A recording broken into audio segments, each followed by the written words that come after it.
Assalamualaikum warahmatullahi wabarakatuh.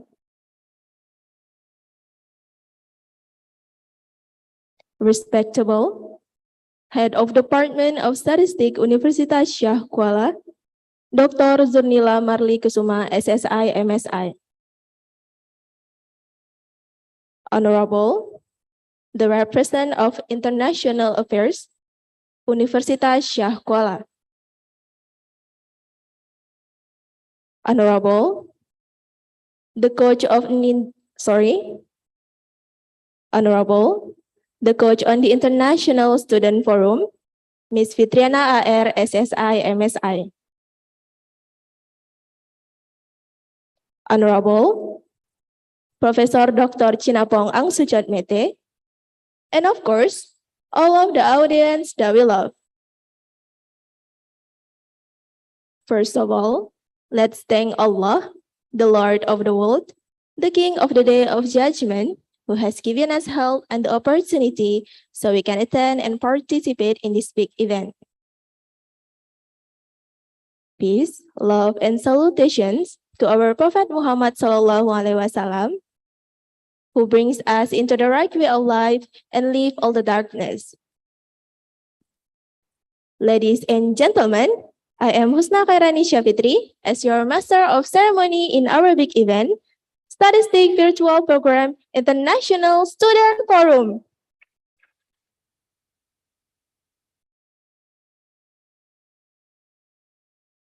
Ladies and gentlemen, for the first agenda is a welcoming speech by the coach on the International Student Forum.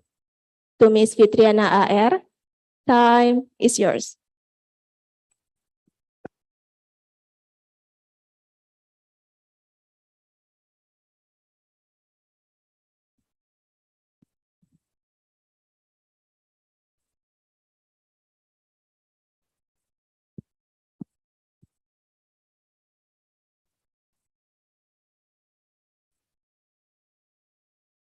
Assalamualaikum warahmatullahi wabarakatuh. Bismillahirrahmanirrahim. Alhamdulillahirabbil alamin. Allahumma salli ala Muhammad wa ala ali Muhammad. Allahumma salli ala Ibrahim wa ala ali Ibrahim.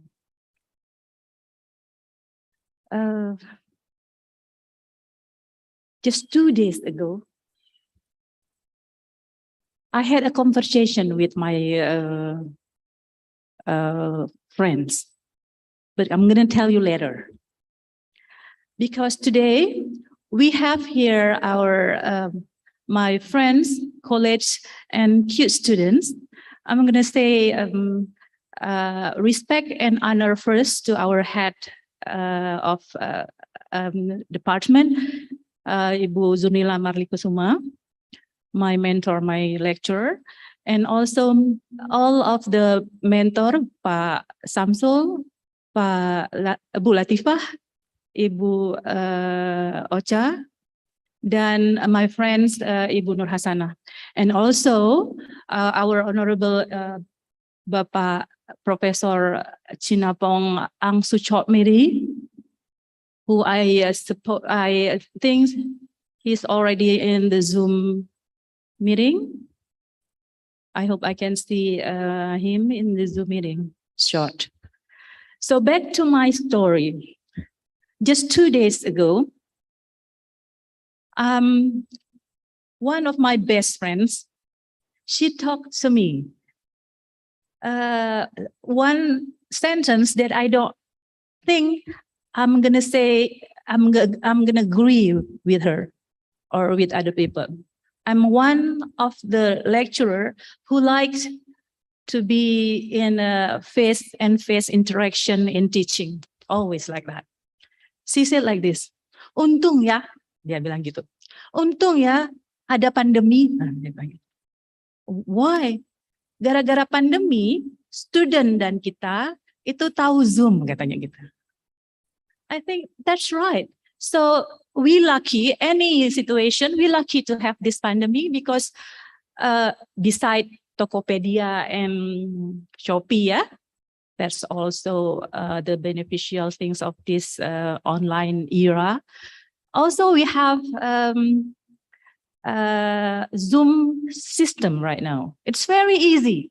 Just 2 weeks ago, I teach Pengstat and I couldn't make it to be in the class. I have to be in my house, in my home. My family needs me.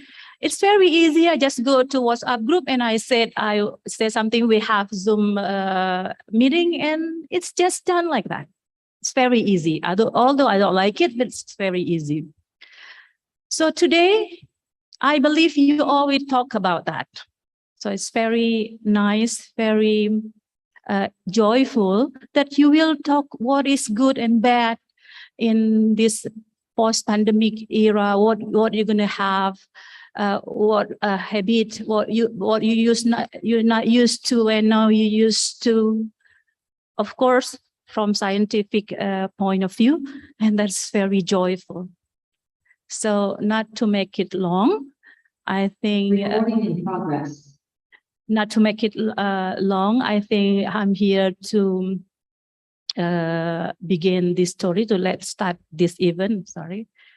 Before I start, I declare to start this event. I also surprise. I want to convey my surprise that you all, I thought as a little student who just usually get calm in my class, quiet in my class, especially like Inayatul. She's very calm, very never talks, and they make you make this kind of events. It is a surprise. I really like. It's easy for me to get touched. I mean, wow, this is not a cute little students anymore. It's very big event for me. Yeah, you're not even 20 yet. Congratulations to all the committee and also all these lecturers who support everyone. That's very good. So let's ask. We have Professor Angsuchotmetee here. I hope I pronounced well.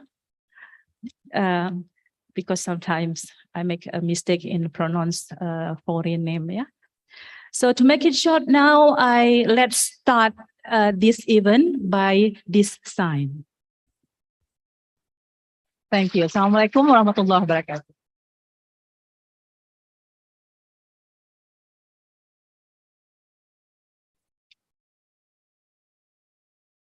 For the next agenda, will be guided by Mutiara Syifa. To Mutiara Syifa, time is yours.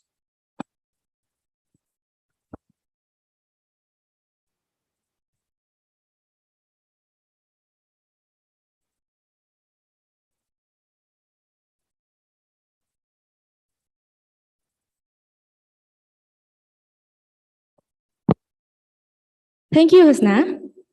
Good morning, everyone. For the next agenda, we'll be guided by myself, Mutiara Syifa, as moderator.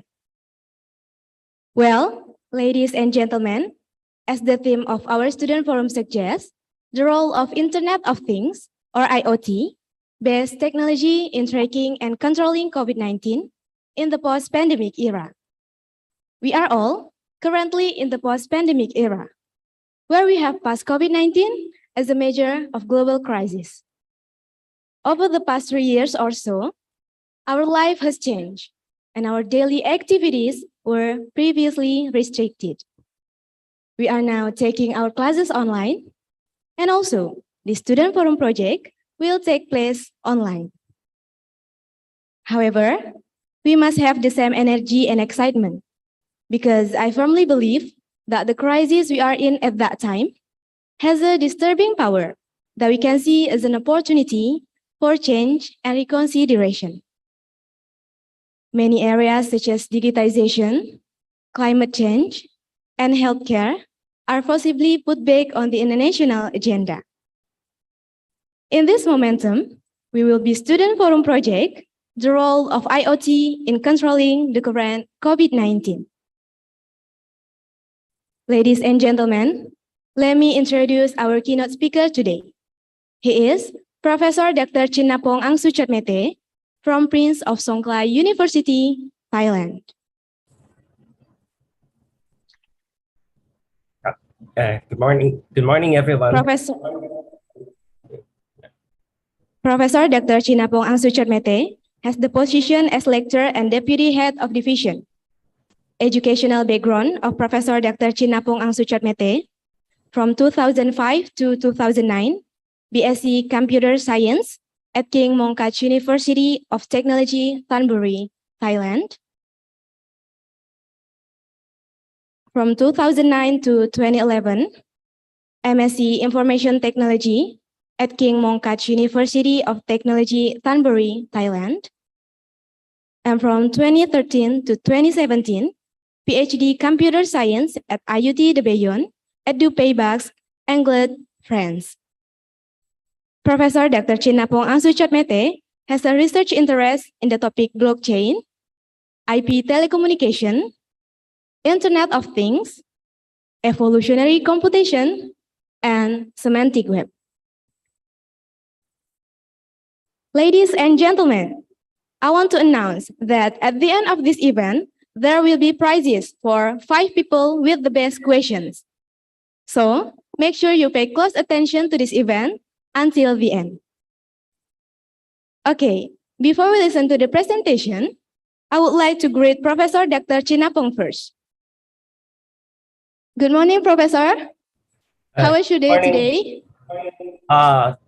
It's a good day today in Thailand, except that it's a bit complicated to me. Today I feel good, but today my talk's supposed to be about post-COVID-19, right? But personally, I'm on my 4th day quarantine because I got infected last week on Thursday, ironically. But I'm healthy today. It's okay. Yeah. Okay, Professor, would you like us to share screen your PowerPoint? I'll do the screen sharing myself. Okay, Professor, welcome to our big event today. Now, I would like to invite Professor Dr. Chinnapong Angsuchotmetee to give his presentation. So, Professor, time is yours. Okay, thanks. Let me start.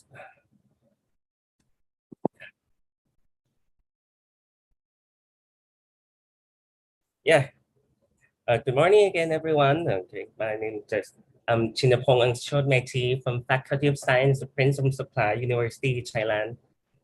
It's a pleasure for me to get invited by USK through the IMTGT connection to present my work, my work and my vision regarding Internet of Things in post-COVID-19 pandemic era. I don't know if the screen sharing goes well. Could be the presenter. Should I swap the screen first? Let me see. Is the screen sharing work correctly on your side?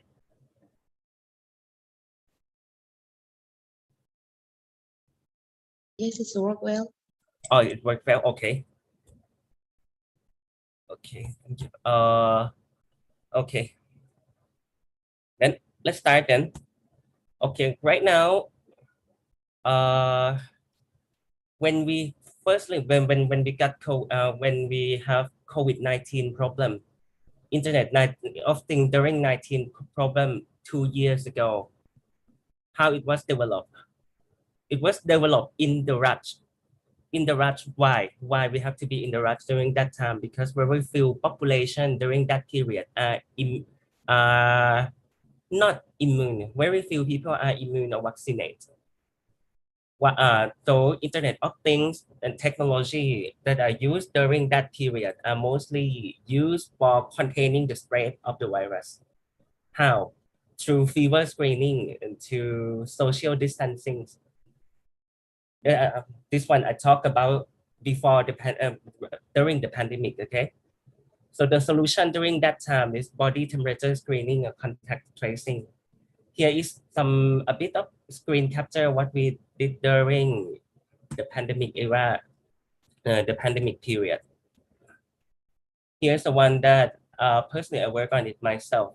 In here in Hat Yai, Prince of Supply University, we located in Hat Yai, Songkla, Thailand, in the south of Thailand. Here we are quite far from Bangkok, so we can't really use technology we can't really import technology from Bangkok right on time, and somehow it's a bit expensive. So we assemble our own mass fever screening system to use in a school or a market period. We call that site thermoscan. Basically, it's all about using an infrared camera and two stereo camera for vision, for face recognition detection, and everything are connected to the internet so that the face can be recorded like that. So this is a kind of technology during the pandemic. We assume that everyone needs to pass a strict body temperature control.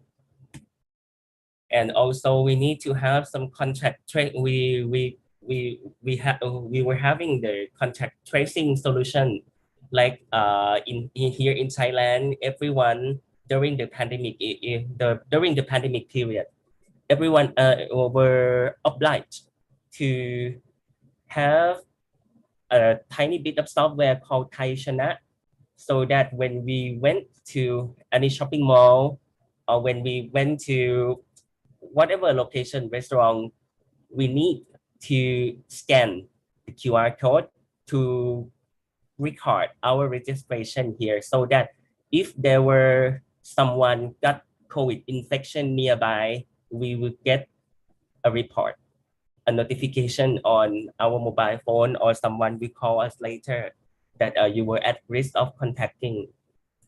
And for Thai Chana, where there are an even more advanced solution called Mo Chana, basically they use Wi-Fi or Bluetooth-based peer-to-peer to alarm automatically, basically where we can just keep our mobile phone on, and then our COVID infection or COVID risking information will be automatically exchanged through peer-to-peer Bluetooth or Wi-Fi, depending on which one it can be connected during that period. The information will be exchanged automatically and the alarm will be on in the case of you are at risk. So this is the one during the pandemic. Another one during the pandemic is about social distancing. So basically during the pandemic, what we have is body temperature screening, contact tracing, and social distancing monitoring. But this one is taken from a research work called Deep Social. Basically, this work takes a surveillance camera and a deep learning method, presumably a convolutional neural network, to determine whether people on the street, when they walk along the street, are they standing close to each other, too close, or too distant, far apart. So this one is a quick research that assembled during the pandemic era. But after the pandemic era, now we are in post-COVID period. Do we need to keep the same technology? Okay, for sure, the same technology can be used, but in post-COVID era, Internet of Things in post-COVID era, because majority of population are immune to COVID-19 through vaccination or natural infection. For example, me right now, I got, even though I have 3 booster doses already, I got 3 doses, but okay, last week I got 1. But anyway, that's for later. In post-COVID era, majority of population are immune, so even though they get reinfected, the symptom will be mild, so it won't be that serious infection. We know a lot about COVID already. So enforcing strict social distancing or a strict body temperature screening all the time may no longer be necessary. Then what we should do, what is the role of Internet of Things in the post-COVID-19 so that our life will be better, but still keep COVID-19 free from our workplace, or free from our classroom, free from our family. So the role of Internet of Things in post-COVID era, I classify it in like there are four things to do. 4 things. First of all is home isolation support. Second is COVID-free workplace technology. Third is contactless workplace technology. And the fourth one is hybrid workplace and classroom. Let's have a quick look of the home isolation support first. Because despite the endemic, endemic we refer to the end of pandemic. Despite the endemic, considerable amount of people may still get reinfected. So the symptom of the reinfect case can be really mild, but the home isolation for people who got COVID infect will still remain for at least another year or two. And people who get reinfected may, even though the case can be mild, but there is a risk that the symptom will progress in a very risky manner. So a system designed for supporting home isolation is still required. Here is some example of home isolation support solution from that is used in Thailand. It's called AMED Telehealth. AMED Telehealth is basically an instant messenger-based home isolation and community support system. In AMED Telehealth, patients need to have their own thermometer and blood oxygen sensor to monitor their vital signs at home. And after that, they report that all those vital signs through the instant messenger, sending it to the doctor. And when the doctor recognize something strange, the doctor can just video call the patient back. This is one of the possible solutions. So even though it's not Internet of Things, we're talking about sensor or the actual Internet of Things, we're talking about everything that connects to Internet. So instant messenger, part of it. Thermometer, blood oxygen sensor, part of it. So when we have all this, we might need to still keep assembling things quickly so that we can have some support solution for home isolation or community isolation support. But for home isolation support, the existing solution in Thailand, the AMED telehealth thing, this one is still developed during the pandemic. During the pandemic, it developed under an assumption that, okay, devices where people need things fast. So basically, this one can still be improved. So the vision, the research community envision the improvement of the home isolation support for our Internet of Things, for COVID-19. They look ahead far longer than COVID-19. They think that Internet of Things might need to be the core backbone for any kind of health service. So basically, we need to have for sure an edge computing, which is a cloud resource that connect hospital, ambulance, patient, elderly or rehab center or wherever, connecting to the same Internet of Things platform. So the platform will consist of four main points: connected autonomous vehicle, edge computing, IoT framework, and the service migration unit, the one who optimize which one should be treat, which one should be monitor, which one should be treat first before the other, like the bed allocation stuff things. And Internet of Things will integrate all the information from bed, vital sign, medicine or health check or patient profile, all in the same platform. So that's more or less like it's no longer about COVID anymore. It's more or less about Internet of Things in medical platform, in a single unified medical platform. That's the first role in the post-pandemic era. Another one is we talk about COVID-free workplace technology. In COVID-free workplace, in the endemic, it's necessary for people coming to work to study. We need to be sure that everyone at work are free from COVID as much as possible, so we won't have a new cluster at the workplace. Just come back to me again. Like for example, me myself, I was quarantined. Because okay, my student got infected and okay, my test ATK, okay, I get infected too. That's why I'm doing quarantine right now. But leave that later. But so for possible solution for COVID-free workplace, first we need to ensure that, okay, integrating COVID-19 screening survey in a workplace time attendance system. And we may need a record to recording ATK test of employee or students systematically too. So what kind of solution we can do? Here is what we use at Faculty of Science here.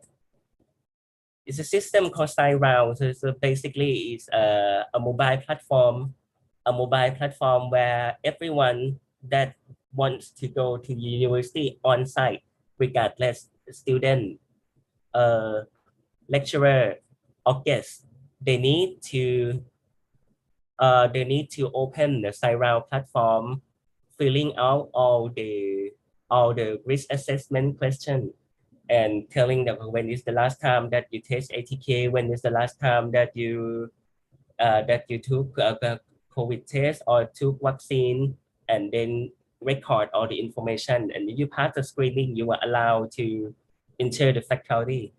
And if you don't take this, if you don't fill SciRound, you are not allowed to get to the faculty.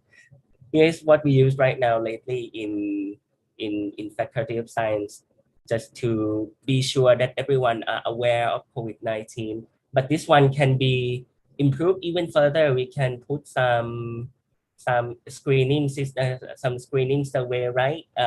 As a booth or using some Raspberry Pi or whatever, so that people won't have to fill in on mobile phone. They can just come in and tap in at the faculty themselves or whatever. There are a lot of room of improvement from it. So another one, let's say a contactless workplace technology. Let's have a look at this too. For contactless workplace in the university, or in any kind of workplace, there are a lot of places which require contact of multiple people, such as pens, paper, doors, fingerprint scanner. So just to ensure that the workplace are free from COVID, somehow we might need to employ lots of contactless workplace technology. And this kind of solution, most of the time, they aim to digitize tasks that require touching, to use non-touch based solution instead. Example solution in most of university, every university have it already, with e-document, digital signature. But this one, non-touch based time attendance system, this is a bit tricky. We have a lot of meeting about it, what to do with it, because people are working from home all the time. And if we ask people to come back to the university and they have to do fingerprint scanning to do time attendance all the time, they say, oh, can we just use mobile phone or internet-based attendance as usual? But what is the problem on it? Because in contactless workplace, in time attendance case, username password can be stolen or given to another to manage an unauthorized workplace tasks. So somehow, like, okay, in fingerprint scanning, somehow the idea is that we would like people to be present on site in reality, in real, not just someone who stole username or password and do the time attendance themselves. So identity verification without relying on a contact-based biometric. Is it possible, or is it simple enough?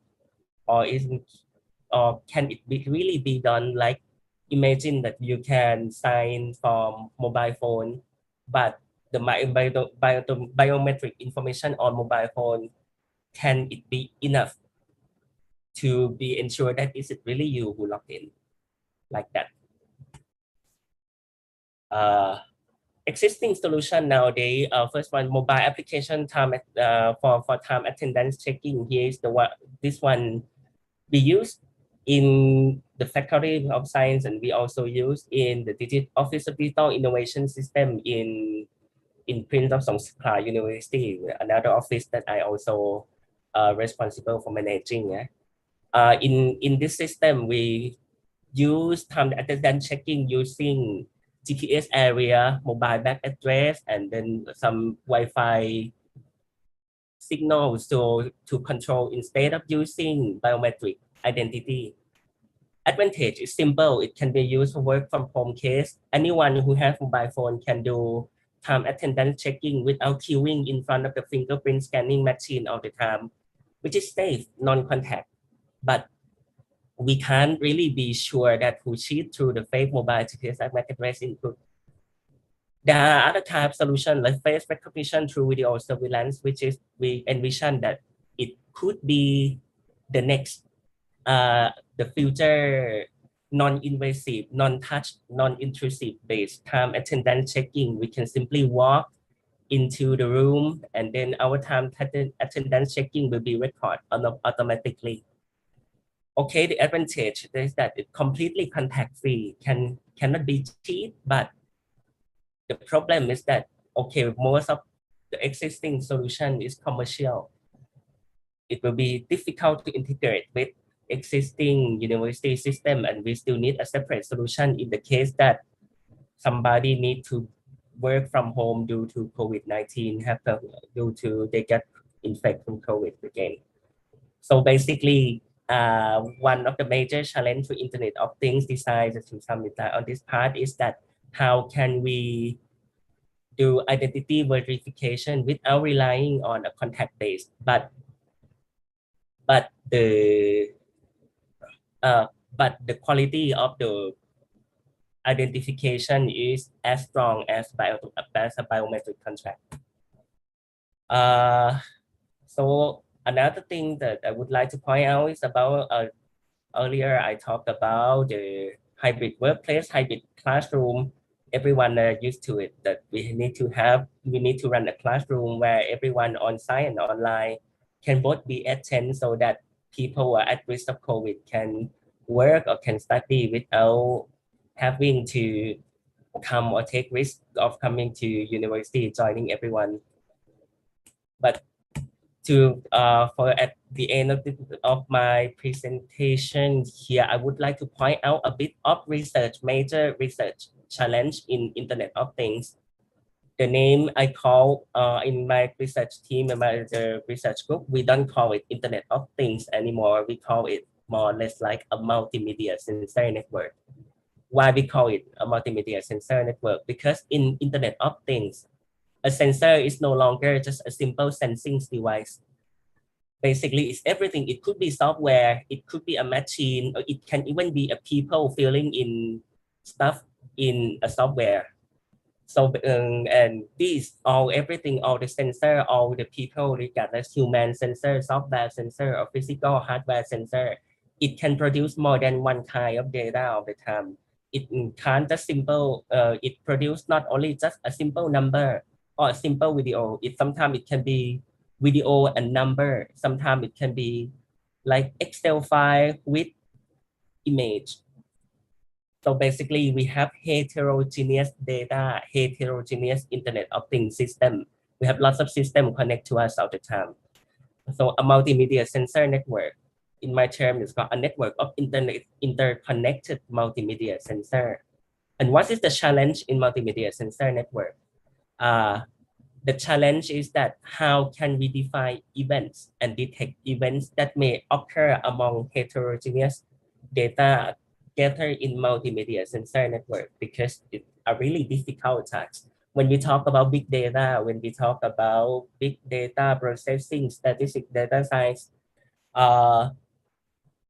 in here we have the same problem, but even harder, because in a common big data problem these days, most of the time data is coming in CSV format, textual based format, CSV, Excel file, or a number of, basically it's a text-based data, but okay, the format could be different. That's an issue on its own. It's already difficult to tackle. But in multimedia sensor network, we have that question, plus we have a problem of relation between sensor, and we have different kind of data that has to be handled, and those data could be image or multimedia, and that's really difficult. So how can we work on it? So in my research, in my research group, we envision of using linked data. So just to give you a preliminary of what is linked data and IDF, linked data is a method of representing data, whatever data, regardless Internet of Things or not, we can represent whatever data we present, whatever data as a node. So basic data is a node, and relation between data is an edge. So now in linked data, data is no longer a simple text. It is a direct graph. And a standard framework for representing a linked data is called resource description framework. Resource description framework says that, okay, a node need to have, we call it IRI, International Resource Identification. Basically, it's a link separated by a chart and what kind and the type of that information, like this screen. Okay, this one mean that me is a person. So this node mean is a concept called me. This node is a concept called person, and this one me is a type person. Like this is more or less a framework for representing linked data. And me, who is this me? Me has full name Eric Miller, and Eric Miller me is perhaps personal title doctor, like this. So but why linked data? Because in multimedia sensor network, everything is linked, everything is interconnected, everything is related. So instead of working on the data themselves, how about we create a sort of metadata to describe the link between the sensor beforehand, so that processing data in multimedia sensor network will be faster. So this is more or less my own version of a work in progress called an architecture design of how to detect events in multimedia sensor network. So basically, we have a big part of the architecture called repository handler. So in this part, it will handle all the metadata, and there's a separate complex event processing engine with which a custom language that allow user to define or detect events in their own sensor network, And the core part of it is we need to define a thing called semantic ontology, so that RDF data in RDF can be defined or can be translated. We can query data by means of the meaning of it. And this is a snapshot of my work called multimedia sensor network ontology. And on the right is the example usage of it. We won't go into detail here. It will be too much into detail, but we can say that, like, we can just to a quick example is, okay, with one is a video sensor that record time when it record and it produce how many video segment and that given segment what happened in there, so that when we query data, it can be queried in a faster or efficient manner without having to run a statistic or data science on it all the time. So that's about my presentation. Just to summarize all the things I talked so far, I hope I'm clear enough. So in conclusion, in post-pandemic era, in my opinion, I think Internet of Things-based solution need to be used to ensure that the impact of COVID-19 seasonal reinfection is kept minimal, while assisting the infected person in home isolation as much as possible. So basically, we need to ensure that our workplace are free from COVID. We need to ensure our school are free from COVID, while helping everyone in home isolation. But for research challenge, regardless what kind of Internet of Things system that you assemble, regarding what kind of system people assemble, we have a problem called multimedia sensor network and event detection in multimedia sensor network. So it's a matter of how can we process data in multimedia sensor network. The hot topic these days in linked data community is that if we represent Internet of Things as a semantically linked sensor, semantically linked data, can it help to process event in multimedia sensor network? So that's all about my presentation. I hope I'm not going too fast or I'm clear enough or not. Okay. Thanks.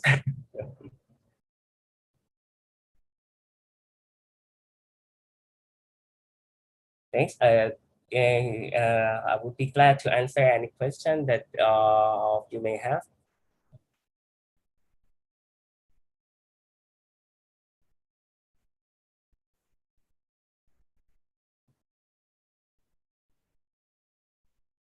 Hello? Because like what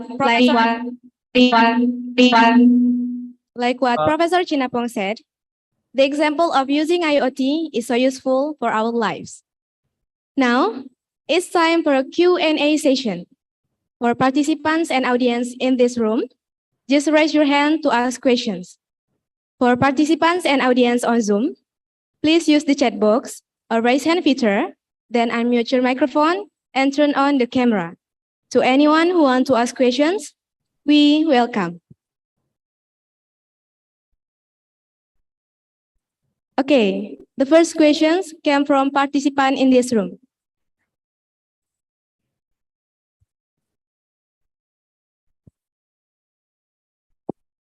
Okay, thank you for moderator. Let me introduce myself first. My name is Fani Zahara, and now I want to ask to Prof Chinnapong. And my question is, what causes LOT today? Because as we know that Industry 4.0 is sufficient for our needs. Do we really need LOT now? Thank you. Excuse me. The signal on my side. Thank you, Fani. Now, we invite Mr. Chinnapong to answer the question. Excuse me, on my side, the signal is not working well and there's a lot of echo in the room. I can't hear the question clearly. Could you please repeat the question? I'm sorry. I can't hear the question clearly. Could you please repeat the question again?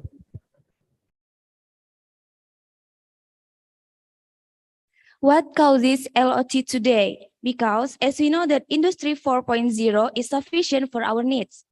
Do we really need LOT now? Basically, Internet of Things, do we really need it now or not? It doesn't matter. It doesn't matter, not because it not really doesn't matter, because it's already in our life. It's already in our life. So basically everything everything around us are all connected through the internet. Most of the, and sooner or later, almost everything will be connected to the internet. So we need it in every segment, like smart farm, smart medical care, everything are Internet of Things will be needed, especially for COVID-free solution as we talk about today. But COVID-free solution is not really that COVID-free, so it will be presented as an Internet of Things based to support contactless office or home automation, more or less like that. So in short, for sure, we need in Industrial 4.0, even 5.0, I think it will be important. Yeah. I hope I answered your question clearly. I don't know. Is there anyone else want to ask question?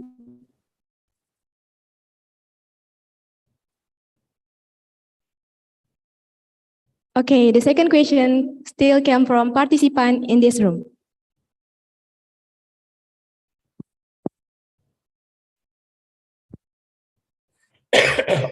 Assalamualaikum warahmatullahi wabarakatuh. I'm Mimi Sawana and I want to ask Prof Chinnapong that what happened when the internet connection stopped working? Does it have a big impact during the current COVID-19 pandemic? Thank you. In here, if we talk about Internet of Things, in Internet of Things doesn't mean that it has to be always connected to internet. Most of the time when we develop Internet of Things system, we must assume that the connection will drop eventually.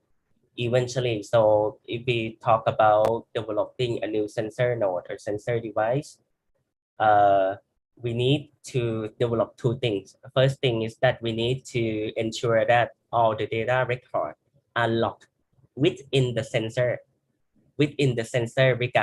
offline. And another one that we need to develop another module for internet connection monitoring, which which what it does is that whenever the connection is back, sync those data back to the internet. So under the assumption that internet may be lost, those things can be fixed. So having internet or not, it doesn't really matter to Internet of Things system these days. Okay, yeah.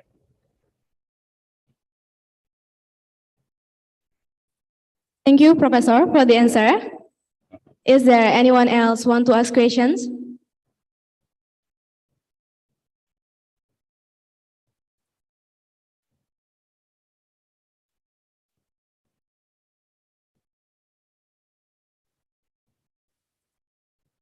Okay, the Q&A session is over.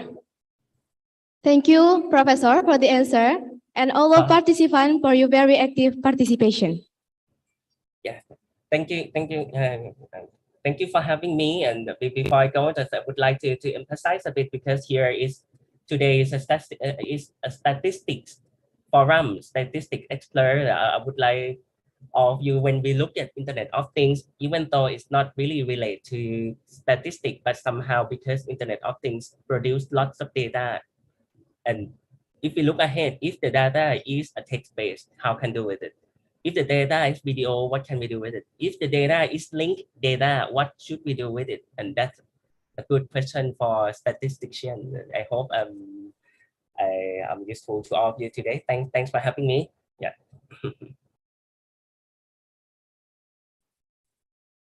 Okay, thank you, Professor. The next agenda is the submission of the certificate to our keynote speaker today, Professor Dr. Chinnapong Angsuchotmetee, by operator on 3. 1, 2, 3.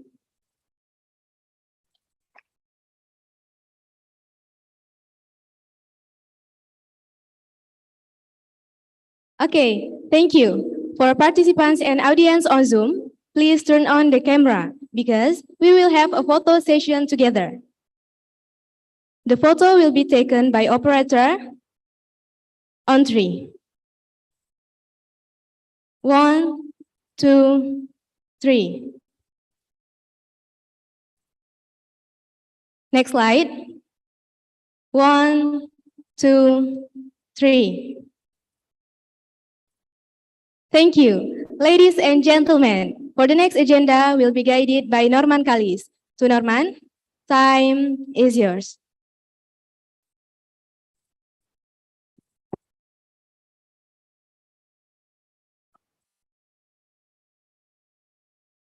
Good morning, ladies and gentlemen.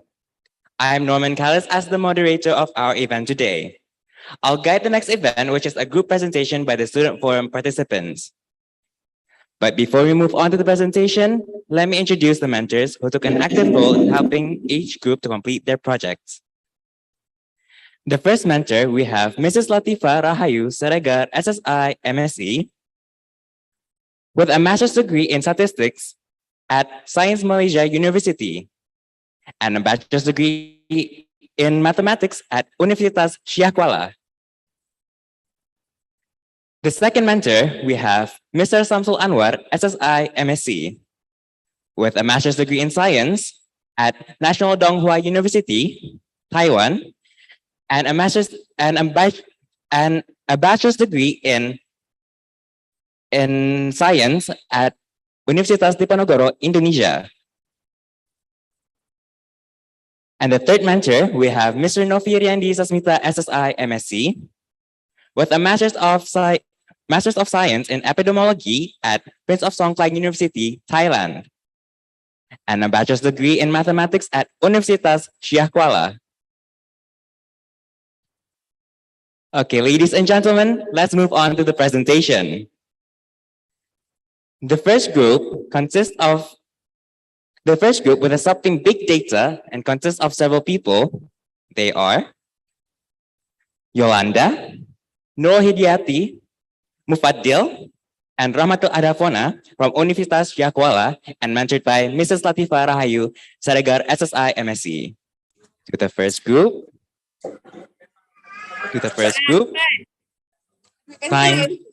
is yours.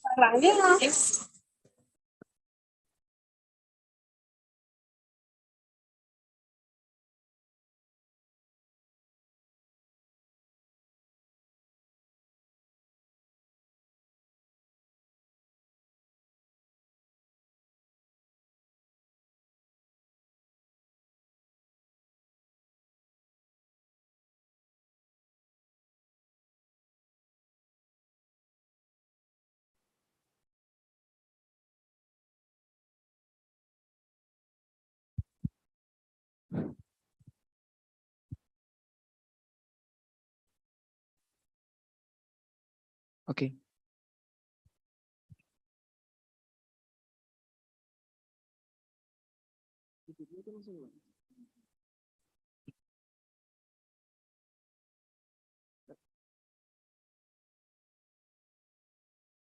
Okay, Assalamualaikum warahmatullahi wabarakatuh. Okay, maybe the OP. Okay, yeah. I repeat again. Assalamualaikum warahmatullahi wabarakatuh.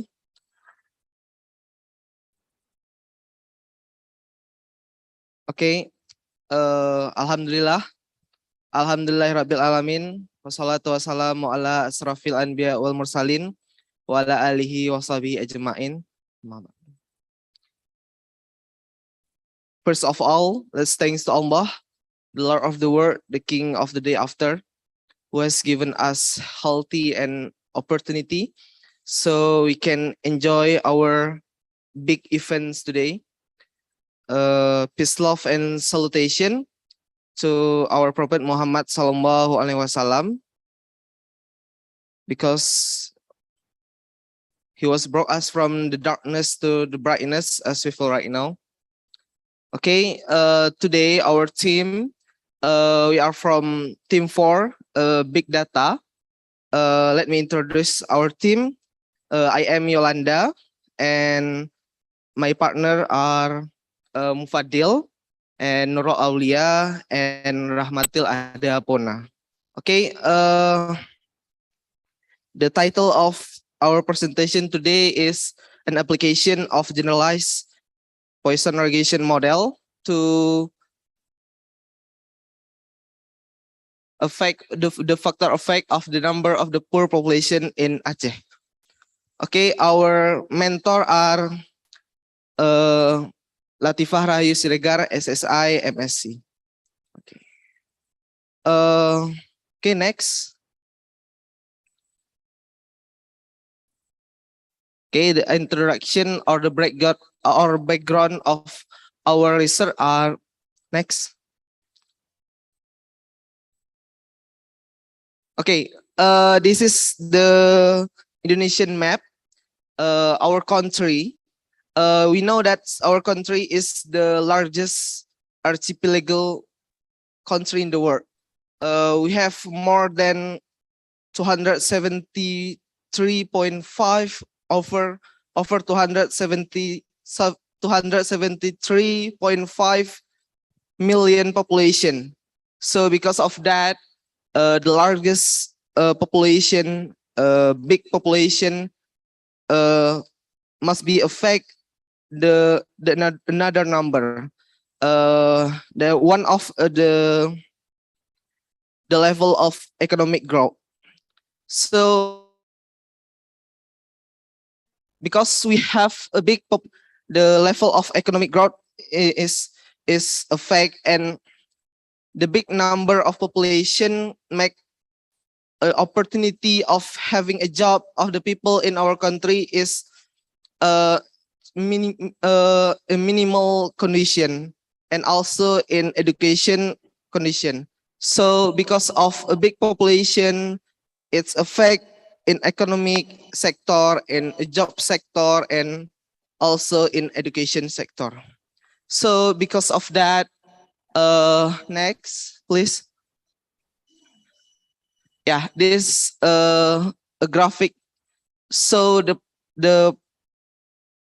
effects of poor population in Indonesia in line or in line red line.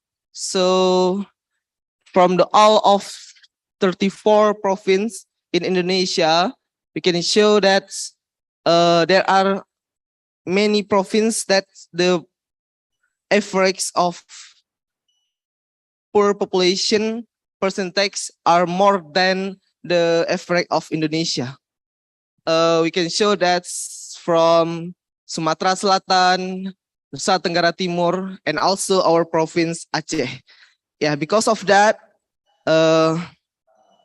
we want to make a research and make a presentation about why our province have a big number of a poor population. So we use a generalized Poisson regression model to make a model to predict what affect the big poverty number in our province. Okay, next. Yeah, the literature review of our project. The first is Poisson distribution. Poisson distribution, we know that's one of a probability discrete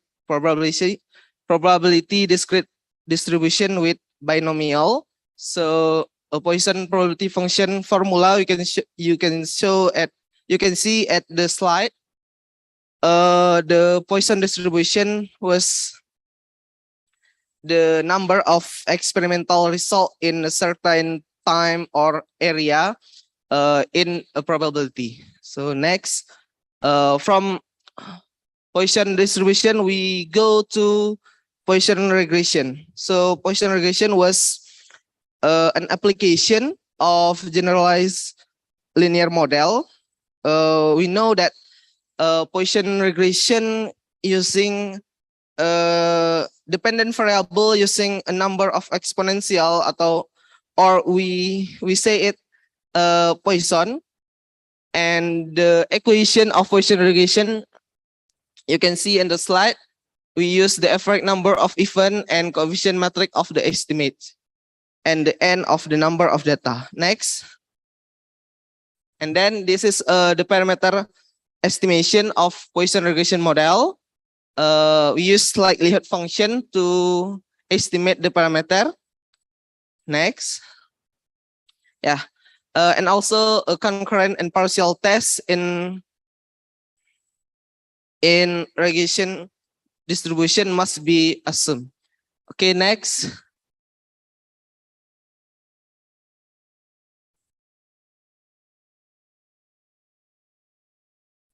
Okay.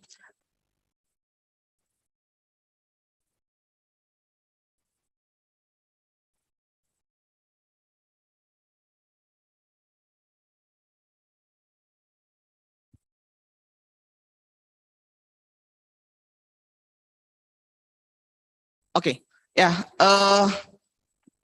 Okay, this is the selection of the best model. Before of that, I want to inform you from the Poisson regression model. That was a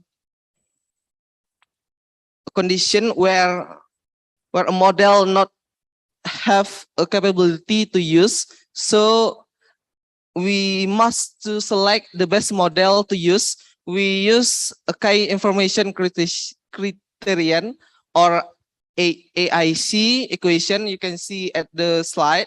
We use likelihood score and the number of free parameter.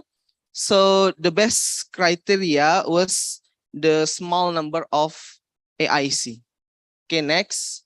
So how we to see the best model accuracy, we use mean absolute percentage error with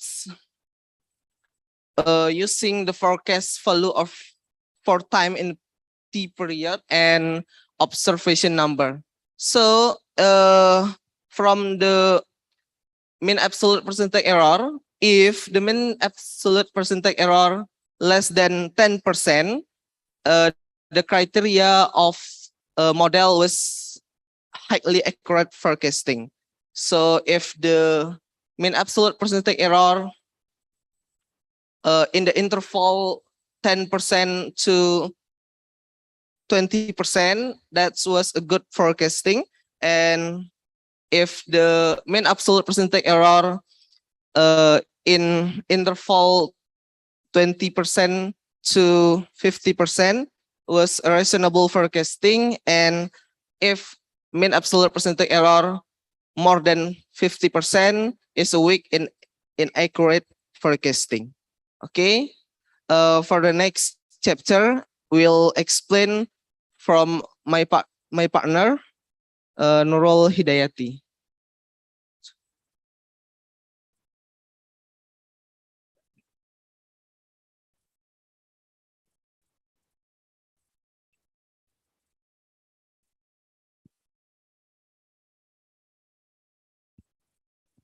Okay. Next, resource methods. For data resource variable, the data used in the study is secondary data obtained from the website of the Central Statistic Agency of Aceh Province in 2020 and the publication of Aceh in Figures in 2020. And for number of observation is 23 district city in Aceh Province. The variable used in the study consistent were of one dependent variable and 6 independent variable. And for research variable, you can see table 3.1 with variable Y as number of poor people, variable X1 open unemployment rate, variable X2 population growth rate, X3 average length of schooling, X4 gross regional domestic product, X5 per capita expenditure, and X6 life expectancy. And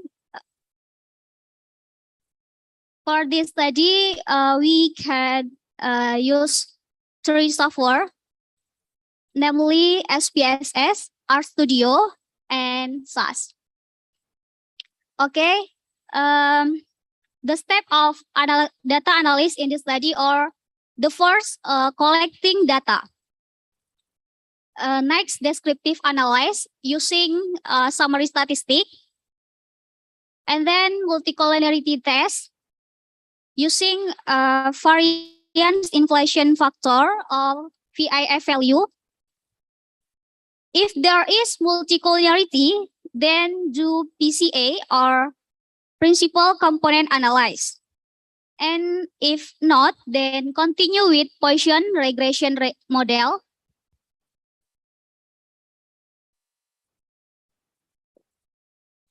And for estimation, the Poisson regression parameter using the maximum likelihood estimation. Next, equidispersion test. If the equidispersion assumption is met, then continue with selection based off model. And then if not, then continue with GPR model. Modeling the general Bayesian regression model also use MLE or maximum likelihood estimator. And then choose to base model to test significance of the GPR model simultaneously and preciously. And next, and then performing forecasting and come to a conclusion. Next.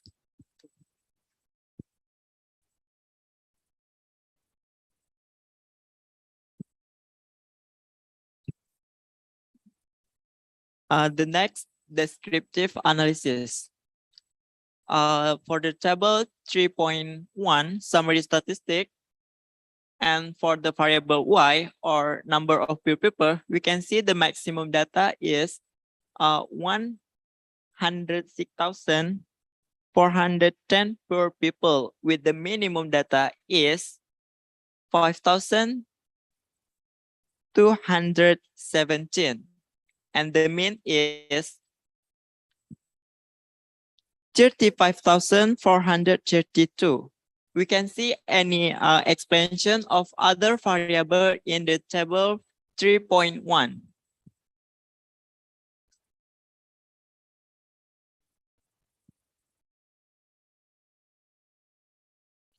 And then Poisson distribution test with the Kolmogorov-Smirnov test value is 0.257 with the KS table is 0.275 and decision Kolmogorov-Smirnov test smaller than KS table and p-value more than alpha. And then detection of multicollinearity. We can use two ways to detect multicollinearity. For number one, correlation coefficient, where the table 4.2 correlation coefficient value no more than 0.95. It can be concluded that there is not multicollinearity. Next, step number two with the VAF value or variance inflation factor. We can see all the variable have VIF value not more than less 10. And then Poisson regression. Poisson regression modeling based on the smallest AEC value and the most significance parameter in the table 4.4 is a modeling Y with X1, X2, X3, X4, X5, and X6. Next.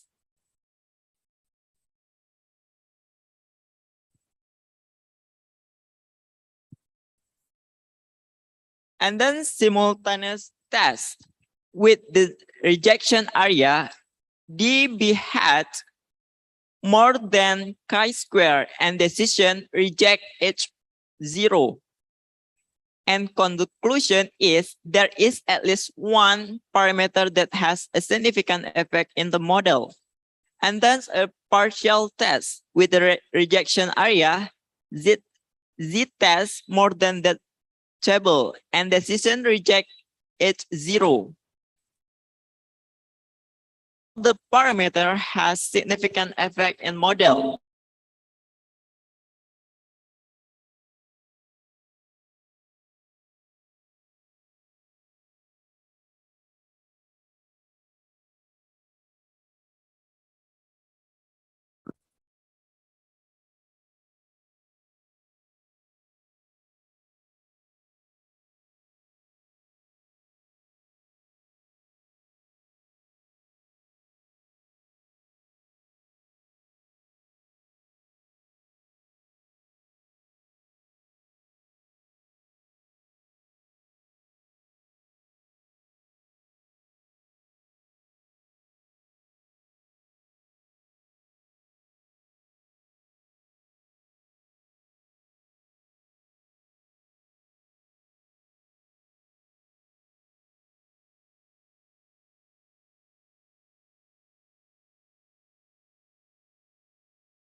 The first group, are you ready to respond?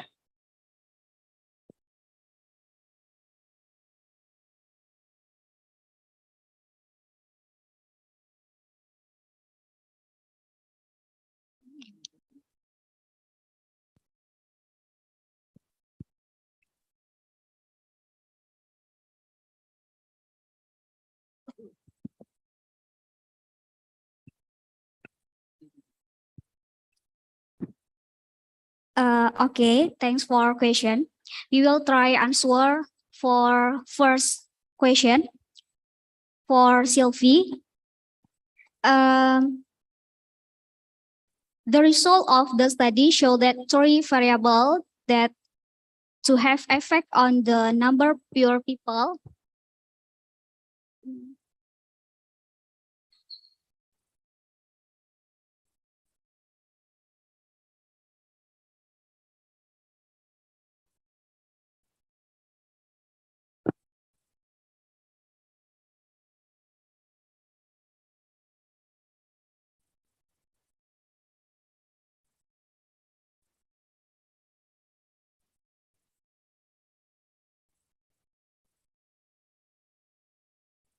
Stop.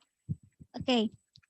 Three variable that's effect on the number of pure people, namely variable x1 is open unemployment rate, variable x2 population growth rate, variable x3 average length of schooling.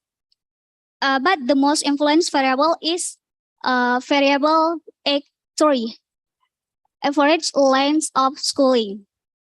And for the solution is the government should pay more attention to improving education in remote area, perhaps by distributing scholarship for children there. Thank you.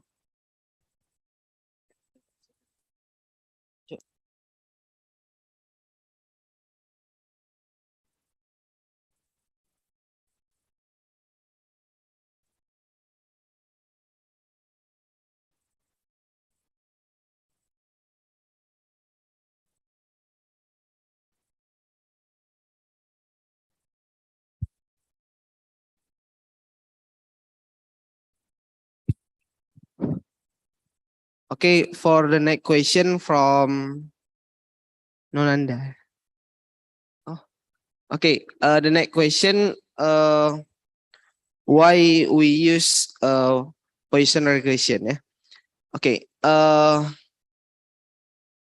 As we explained before, why we use Poisson regression, because a poverty data in Aceh province in dependent variable was a con data, and the data have exponential distribution or Poisson distribution. So the best method or the best model to use of this data was Poisson regression, and Poisson regression have a assumption that must be assumed. Because of that, we use generalized of Poisson regression. Okay, that's the answer. Dibandingkan dengan data 2021. Bilang aja. Ada belum? Udah. Kan dia bilang kan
Uh,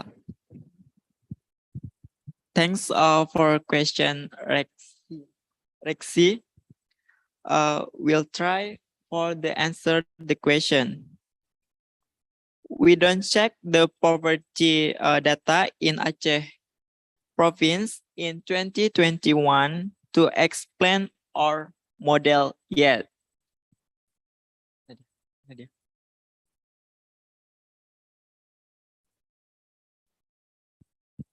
Thank you.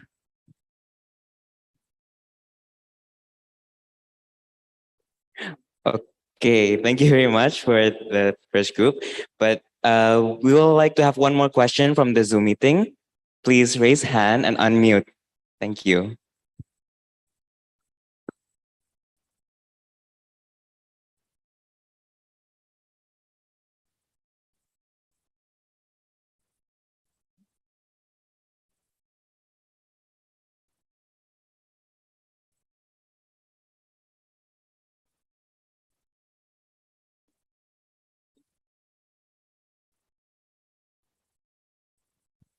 Okay, there's one in the chat from who?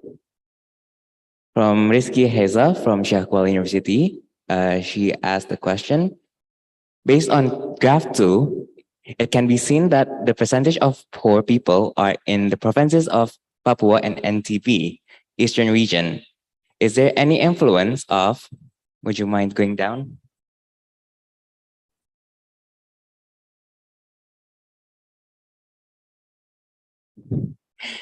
Is there any influence of geographical location on property?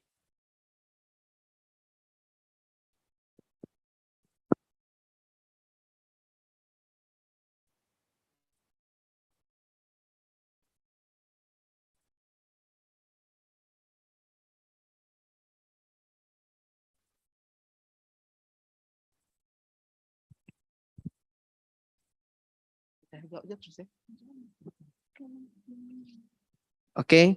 Thank you, Rizky Haizah, for the question. Yeah, Haizah asked a question. If geo Geographical location is Okay. Yeah. In our research, we don't use a geospatial geographic condition to see the poor population in Indonesia, but maybe province that's near to capital city, of course, have a big, a small poor population because it's easy direct of education, and a far province from the capital city is so hard to access the education and job to these people. And maybe we must to do the research to have a good explain to this question. But from us, we tell that geographic must be affect the poor population in Indonesia. Okay. Yeah. Okay, Norman. Thank you for the first group. To the first group, you may go down the stage now.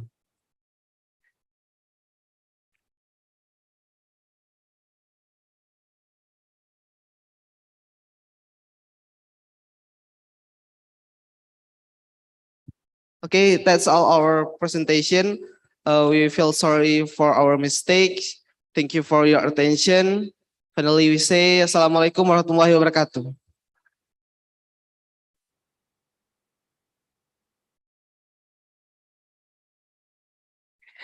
That was the first group. All right, ladies and gentlemen, let's move on to the second group.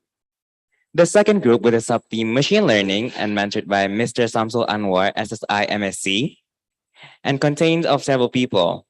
They are Nurul Najwa Fatiha binti Mohad Radzi from Utara Malaysia University, Melia Elda Anisha Sutorus from Universitas Syiah Kuala, Wahyu Okta Perdana from Universitas Riau, and Emi Dayati from Universitas PGRI Sumatera Barat.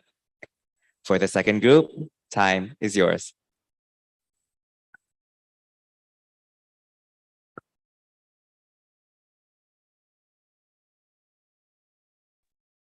Okay, thanks for the time. Assalamualaikum warahmatullahi wabarakatuh.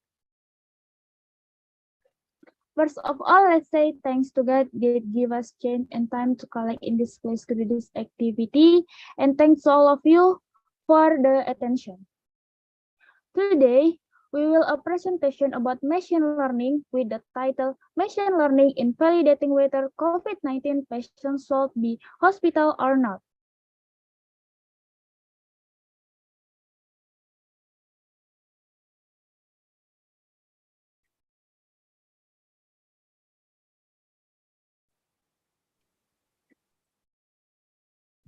Machine learning team consists of Nurul Najwa Fatiha from Utara Malaysia University, Melia Ilda Ansila from Syiah Kuala University, Wahyu Okta Pradana from Riau University, and Amy Damayanti from PGRI Sumatera Barat University.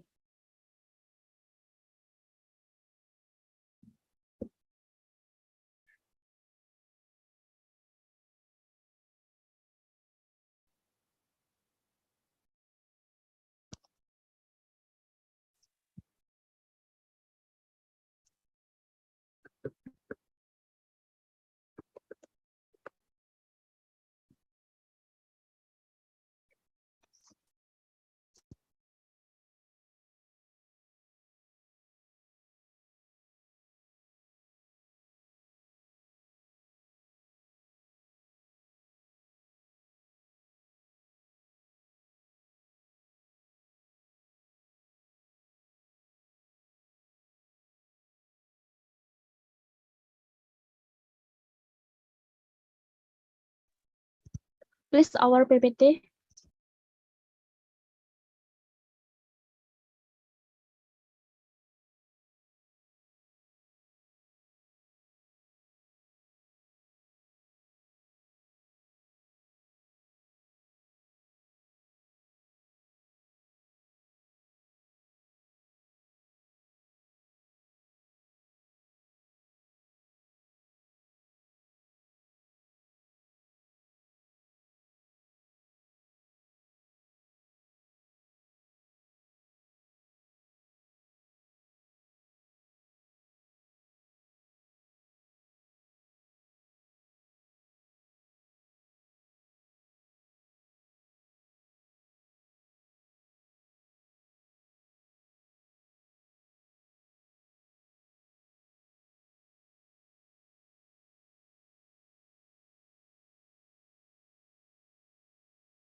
Okay, for group two, sorry for the minor inconveniences. To the group two, the slideshow has been shown.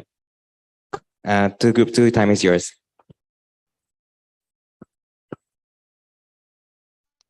Okay, first of all, let's say thanks to God that give us change and time to collect in this place to do this activity.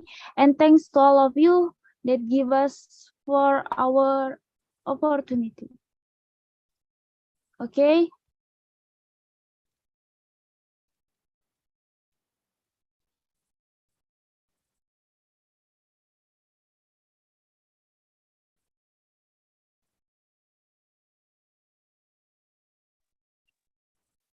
Today, we will make a presentation about machine learning with the title of Machine Learning in Validating Whether COVID-19 Patients Should Be Hospital or Not. Machine learning consists of Nurul Najwa from Utara Malaysia University, Meilia Ilda from Kuala University, Wahyu Okta from Riau University, and Emi Damayanti from PGRI Sumatera Barat University. Next, we will be contacted by Emi. Please, Emi. Okay, thanks for time. Okay, next we will discuss about background to the problem. In recent year, in the Internet of Things, Higgins or a confined research foundation as a new research topic in various academic and industrial disciplines, especially in healthcare.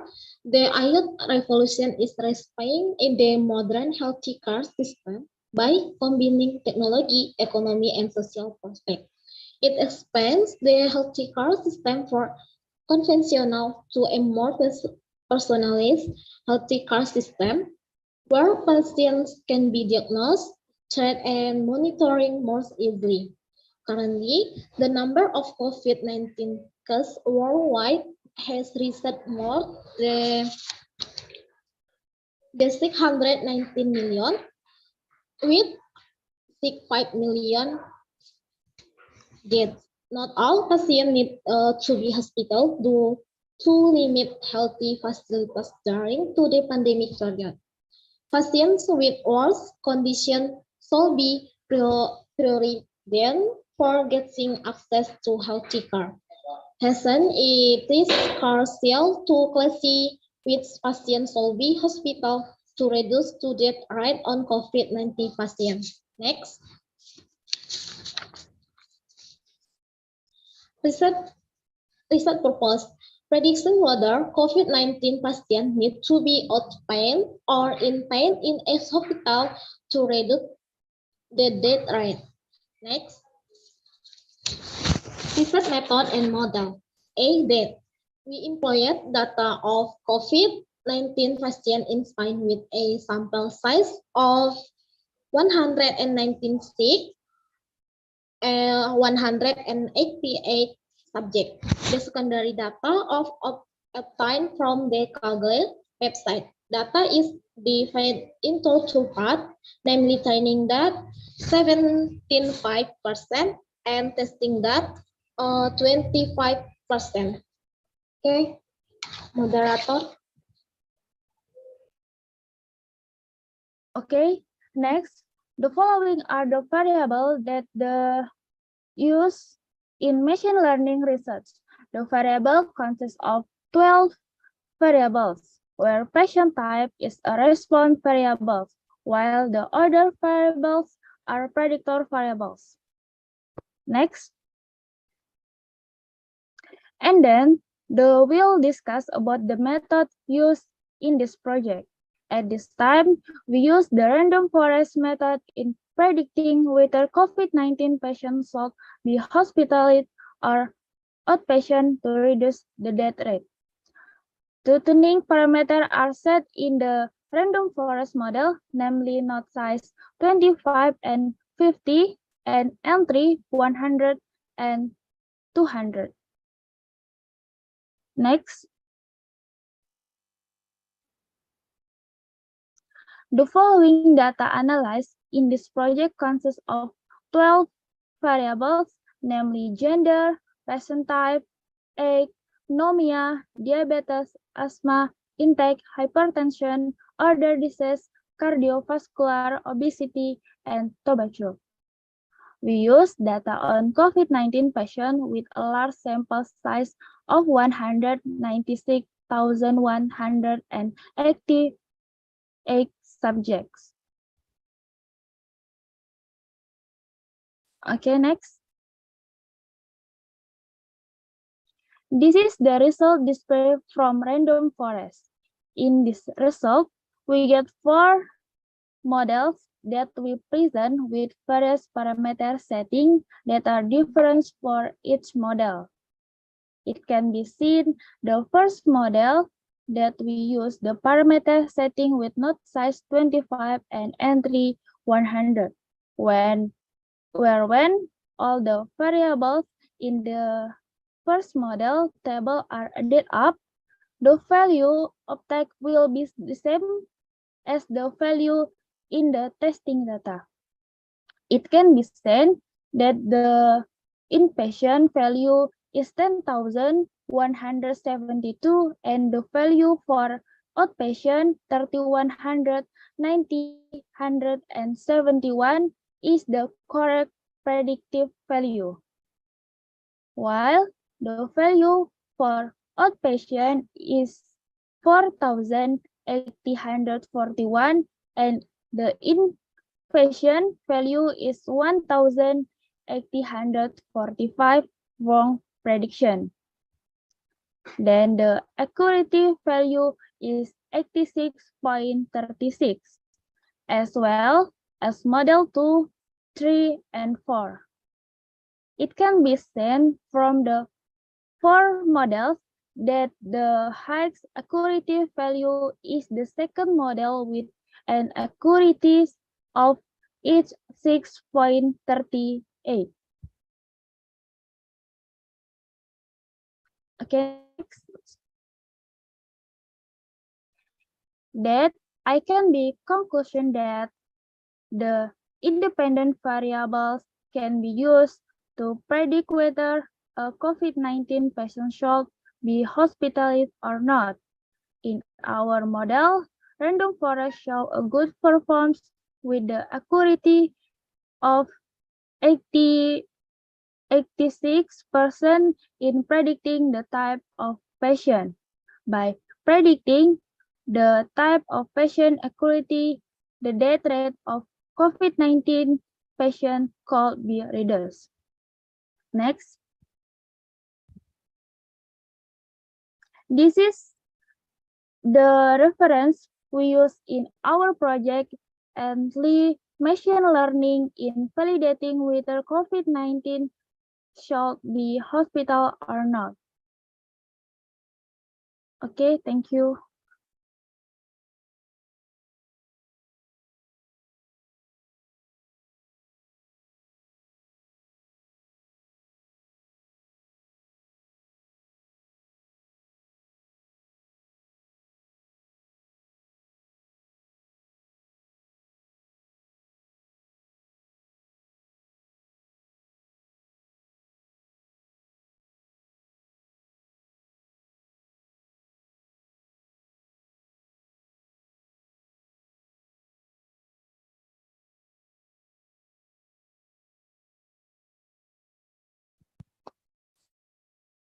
So many Who's not present pricey as IoT system? Thank you.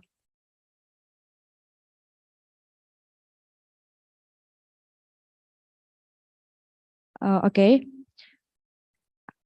If in this case, IoT materializes, can the application apply to all level of society?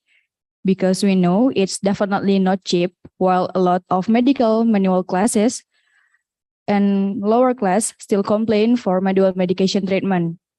Who's not pricey as the IoT?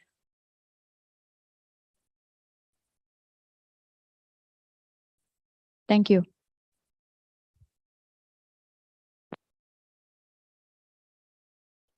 Sorry, can you achieve that answer? Sorry.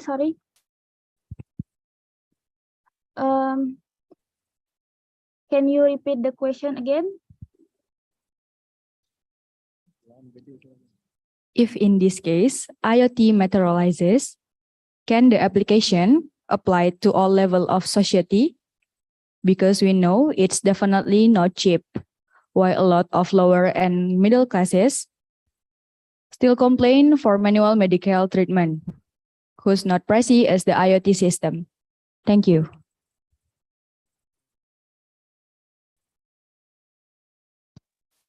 Okay, thanks for the question. I will answer your question. The Internet of Things can currently be applied to all levels of society. Even whether we realize it or not, the Internet of Things is already around us. However, with the various advances and the state of the Internet of Things, there might be some people who do not agree with the application because the price is quite expensive. But beside that weakness, the Internet of Things has many effects, such as its use is easy and fast, even fairly instant. Besides that, the Internet of Things can be an effective solution with minimal research. Then the Internet of Things is also able to reduce human error in carrying out tests and save time. Thank you.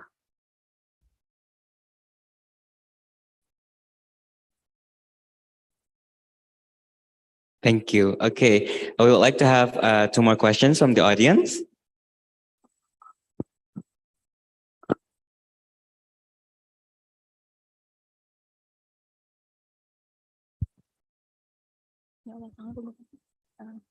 Okay, thank you. My name is Ibrahim Sanalbis. I want to ask, in your presentation, you use the present tech data is 17.5% for training data, and the testing data is 25%, and the result of accuracy is 16%. But have you tried with the another percentage like 70% for training and 30% for testing data? Maybe it can be get the high score for accuracy.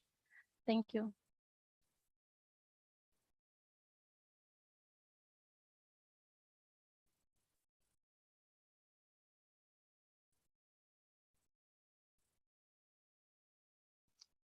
Sorry, can you repeat the question again?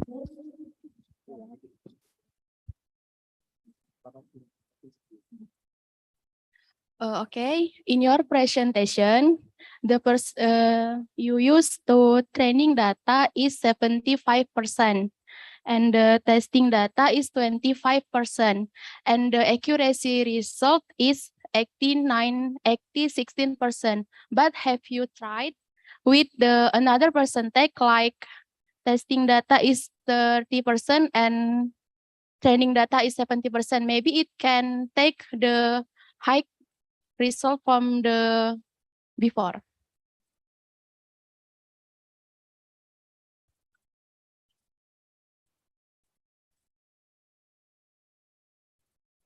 Okay, give me 5 minutes for discussion with my team.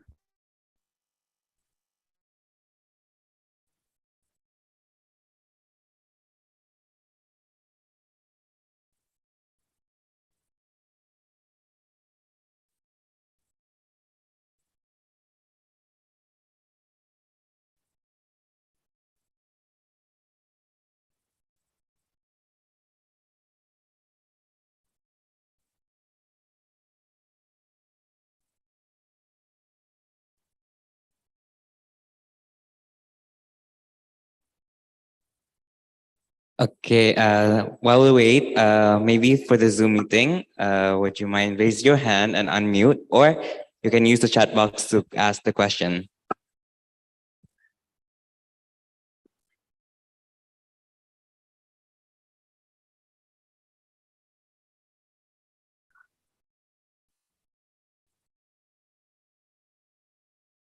Okay. I will answer this question.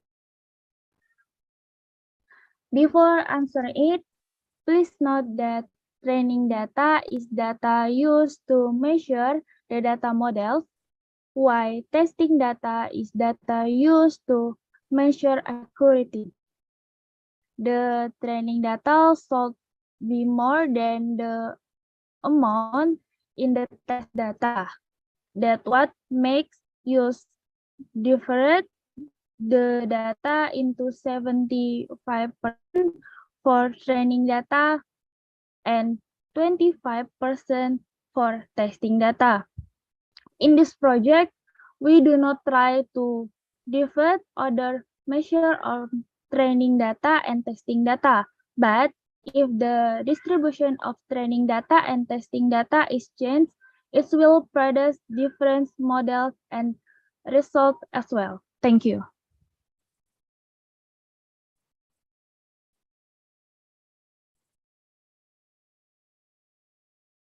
Okay, maybe one more question. It could be offline or via Zoom meeting. Via Zoom meeting, please raise your hand and unmute or use the chat box.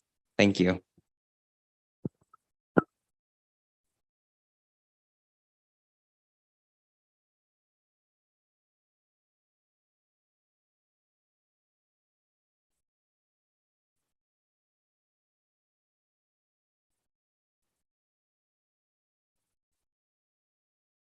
Okay, maybe there's no more questions. Let's move on to the third group. The third group with the sub-team Biostatistics and mentioned by Mr. Novi Riandi Sasmita SSI MSc and consists of several people. They are Asdul Mustafa, Barafi Kauli Shahnaz, and Muhammad Arif Padilla from Universitas Syiah Kuala. To the third group, time is yours.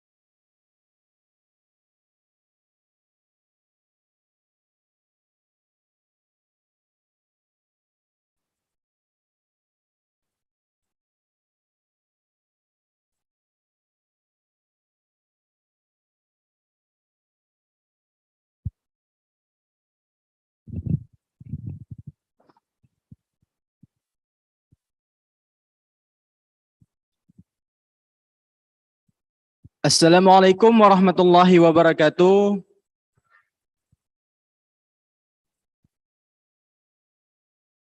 Now, the Honorable ladies and gentlemen, I would like to present our presentation with the title of the correlation analysis between total case and total recovery and total death of the COVID-19 case with the case analysis in ASEAN. But before it, I would like to introduce our team. I am Barafi Kauli Shahnaz from the Statistics 2022, and there is Asdul Mustafa. Also, there from the Statistics 2022, and Muhammad Arif Padilla from the Statistic 2021.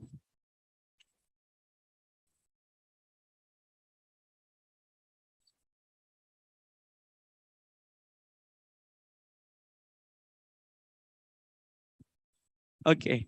Now this is the background of our project.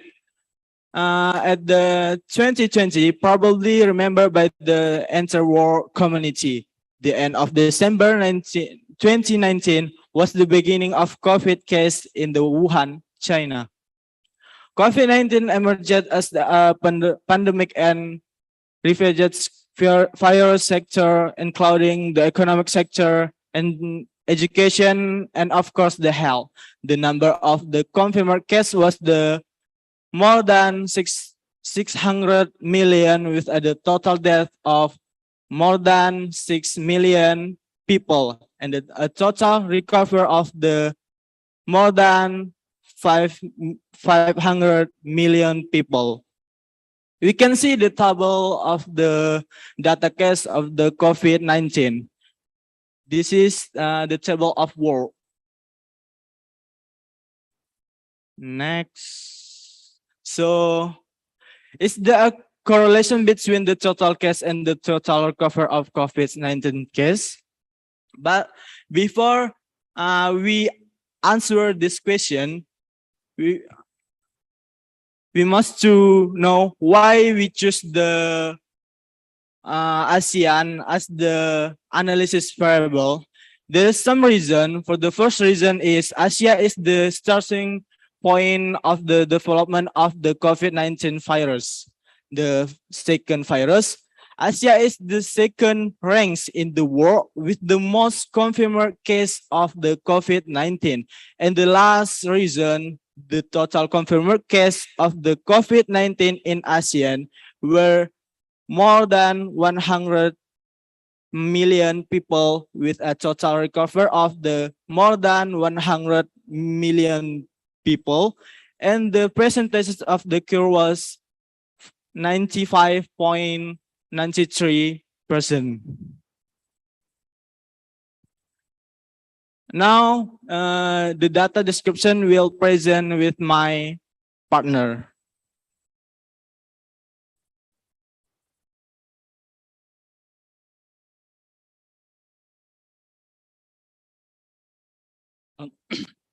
All right, ladies and gentlemen. For the next one, we will walk through you the description of our data. So for this project, we're using total cases of COVID-19 spread in Asia. Regarding to it, we have 4 variables. The first one is the country, which contains of 49 countries in Asia. And for the second one, we have total cases, which is the record of people that has been infected since the patient 0 until this data was taken for each country. And for the next one, we have total death, which is the record of people that has been a victim of this pandemic. And then for the last one, we have total recovery, which is the record of people that has been survived this COVID-19. Now that we know the data, we need to get some little information from it. So in here, we present you the summary of our data. Hopefully you get some sketchy look of what the data we're using for this project. As you can see, there's 5 indicators we're using as the summary of the data. The first one is the minimum, which is we're taking the lowest observation. This means the lowest number of total cases, total death, and total recovered for each country. And for the detail, you can see it yourself in front of you on the table. And then for the next one, you have maximum, which is the opposite of minimum. We're taking the largest observation of total cases, total death, and total recovered. And for the detail, you can see it for yourself on the table. And the next one, we are using mean as an indicator to summarize our data. The mean is the average. So how do we get this mean? We get this mean by we sum up, for example, we sum up all the total cases of 49 countries and we divided it by 49 countries. And that's how we get the mean. But the mean has a weakness. It's prone and vulnerable to outlier. Outlier is the data that is way too big or way too small from other data. For the next one, we have first quartile. The first quartile is defined, we can define it as the 25% of, for example, 25% of total cases, 25% of country in Asia has the total cases below those points. So for total cases, 45% country in Asia has total cases below 220,000. For total death, 25% country in Asia has total death below 1,000 victims. And so with total recovered, which you can see yourself on the table. And for the last one, we have median. Median is almost the same as mean. So we're looking at the central location of the data. The difference between mean and median is that median doesn't vulnerable and not prone to the outlier. How do we get this median? We get median is by taking the middle center of the data. So for this project, we're using the data that is poorly distributed and extremely skewed. So if you want to represent this data, it's the best we're using median, not mean. For mean is very vulnerable to the outlier. And that's, people, is the summary of our data. And as I said earlier, as you can see on the bar chart, is our data is extremely skewed. So to represent it, it's the best option. We're using the median. So what we get from this bar chart, we can see that the India has the highest total cases with around 45 million cases, followed by Japan, which only half of it, and our country, Indonesia, placed in the 5 of the highest total cases COVID-19 in Asia. For the next one, we'll see the total death, the bar chart of total death. And what we get from it is India is also placed in the 1st of total death in Asia, which has a total death of 500,000, followed by our beloved country, Indonesia, in the 2nd place with only a quarter of it. And for the last one, we have the bar chart of total recovered. And as we can see, it's also India placed in the 1st with total recovered of 45 million, followed by Japan, only half of it, and our country placed in the 5 of the highest total recovered in Asia.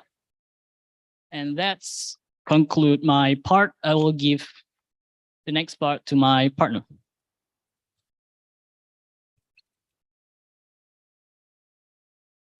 Well, dear audiences, let's enter to our main analysis.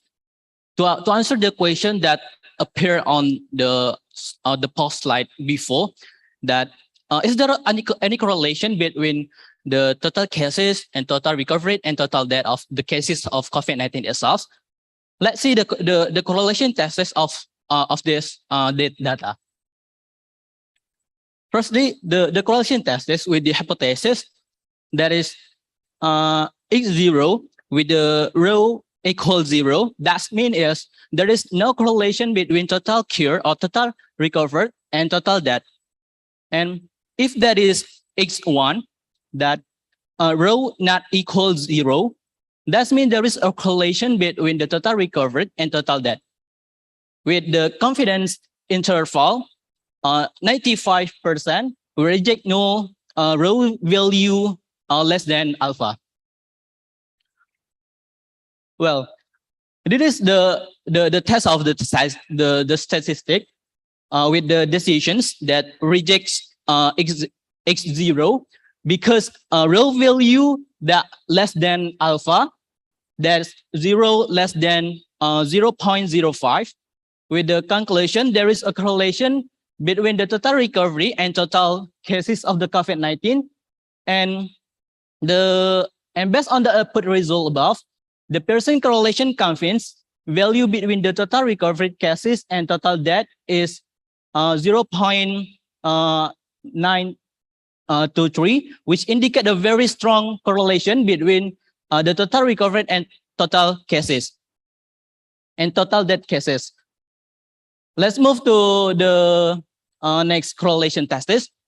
That the first hypothesis, there is the correlations between total death and total cases.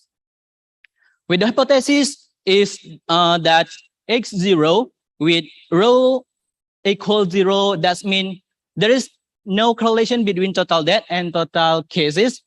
And X1 with row unequal 0, that means there is a correlation between total death and total cases with confidence interval equal 95%, and also reject null row value less than alpha. This is the test statistic with decisions that rejects X0 because row value less than alpha. And based on the output result above, that that indicate a very strong positive relationship between the total death and total cases with the correlation confidence value case is 0.911. And the last one is the correlation total recovery and total cases. With the X0, with row value, there is no correlation between total cure or total recovery and total cases. And if X1 row doesn't equal 0, that means there is a correlation between total cure and total cases. With confidence interval, same like before, 95%, and also reject null row value less than alpha. And the test statistic that got the decisions if reject X0 because row value that less than alpha. Then based on the output result above, that peer correlation confidence value between the total recovery and total cases is 0.999, that which indicate a very strong positive relationship between the total recovery and total cases of the data. And here we got the conclusion of the questions, and this conclusion answer the question that appear on the post slide before that we write on the post slide.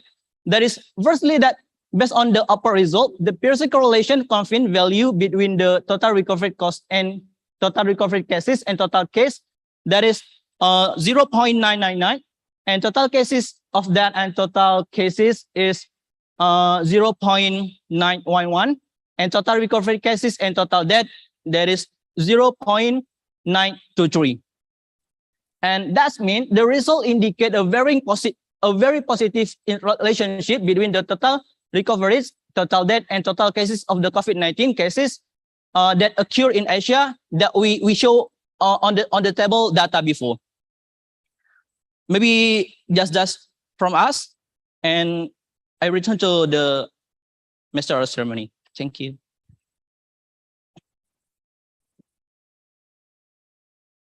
Thank you very much for the third group. Okay, ladies and gentlemen, let's now have a question and answer session. I would like to have 3 questions from the audience. Yes, the lady in yellow.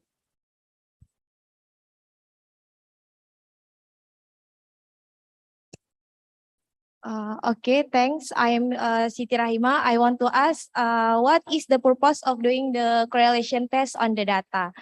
Can the result be said to have a causal relationship between the two variables? Thank you. You want to answer now?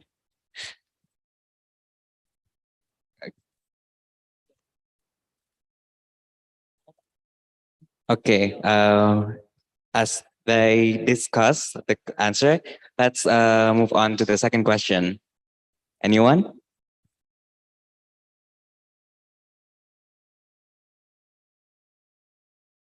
To the Zoom meeting, please unmute and raise the hand. Okay, thank you. I'm Zarif Maziza, and I want to ask how to find a stronger correlation between the variable total recovered and total death, total cases, and total death. Thank you. Okay, third one. Maybe Zoom meeting. Any questions?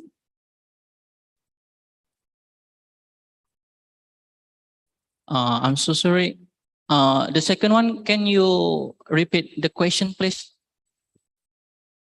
Okay. How to find a stronger correlation between the variable total recovered and total death, total cases, and total death?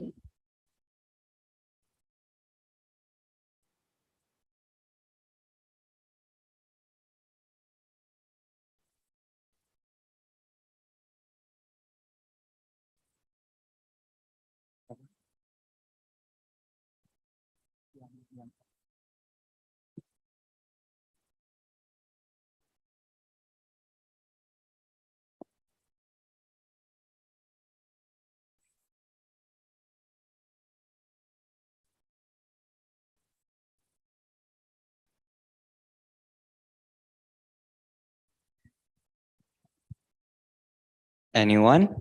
Third question?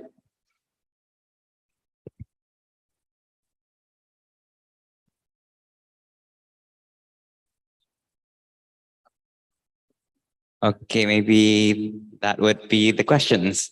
To the first group, are you ready to respond?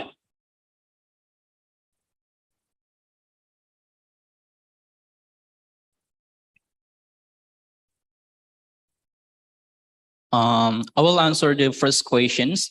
That is there any correlation or causal relation between the data, and what is the purpose of this analysis itself? Firstly, let us like I said before, we try to see is there any correlation? So on the data that we see, if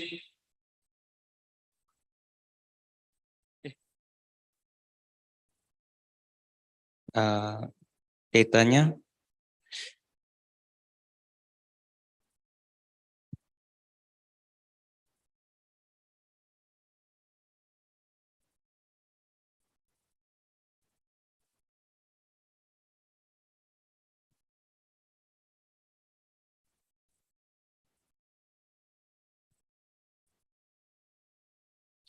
Okay.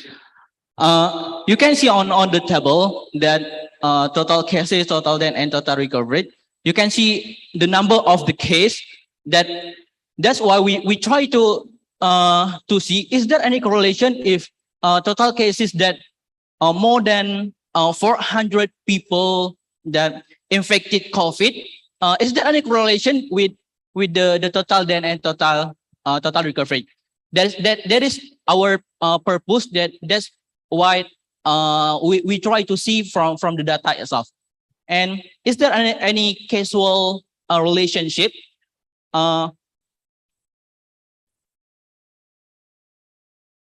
Maybe I said there is a causal relations because maybe that's more higher the number of total case. We got that more higher the number of the recovery itself, because on the data before we got that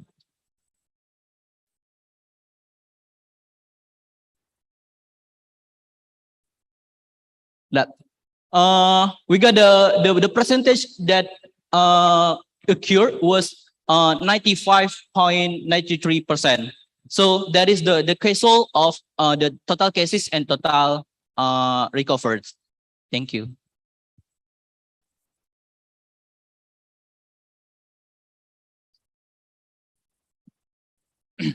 I'd like to answer the question number 2, which is how to find a stronger correlation between the variables total recovered and total death and total cases and total death.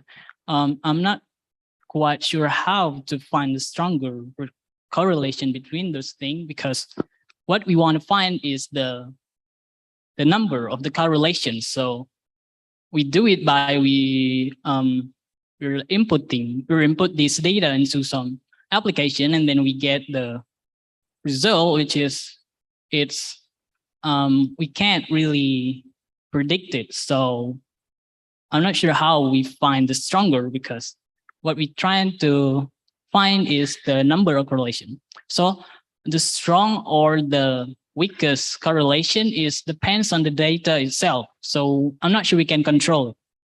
Thank you. Thank you very much for the third group. All right, ladies and gentlemen, you may sit down for the first group, back to the seat. Thank you very much. And please give them a clap of applause.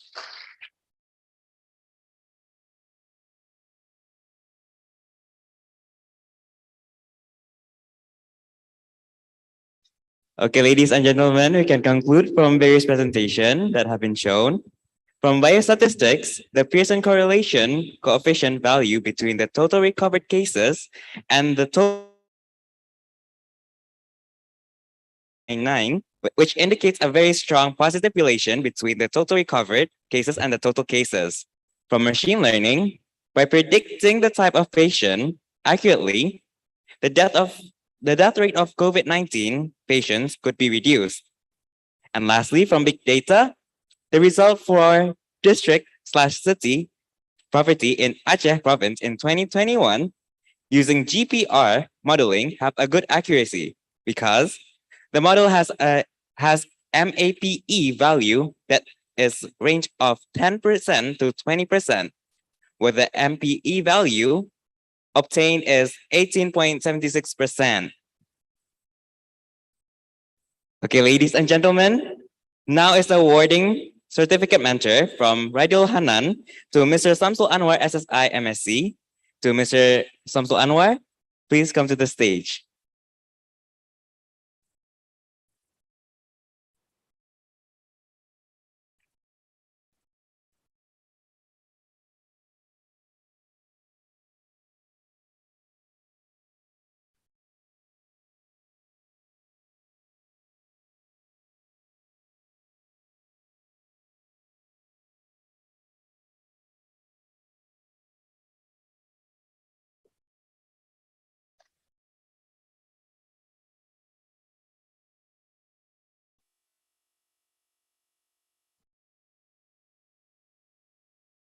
Finally, we come to the end of this event. I would like to thank all of the groups for their very informative presentation and all of the audience for their very active participation. As a moderator of today, I would like to say thank you, and I'm very sorry if there's any inconveniences. I would like to thank everyone else here, and to Mutiara Syifa, I would like to invite you to the stage to continue the next agenda with me.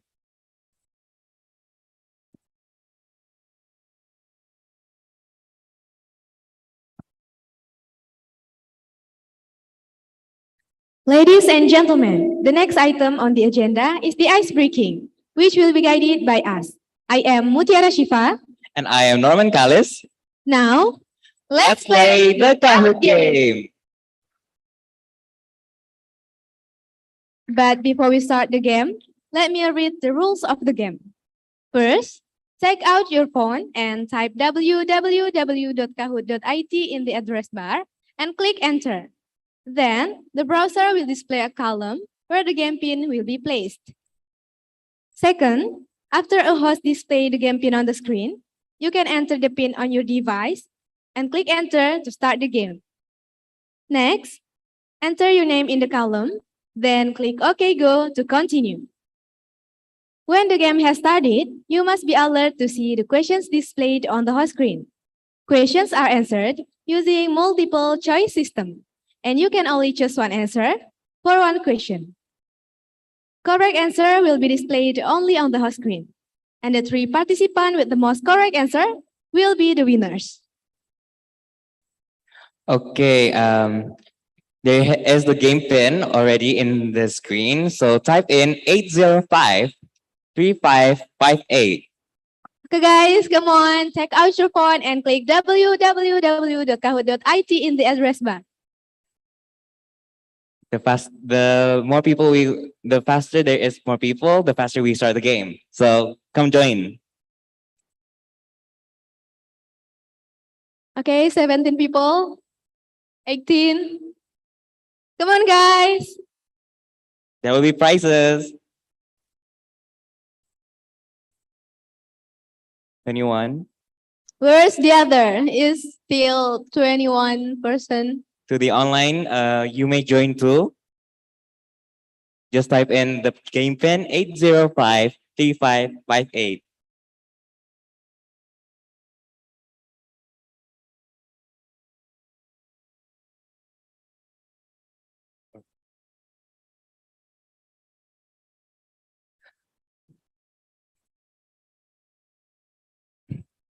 Come on, guys, join.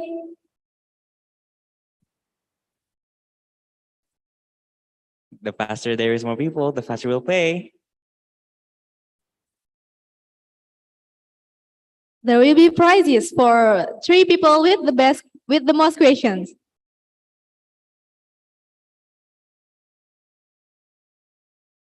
You guys want prizes? Come join.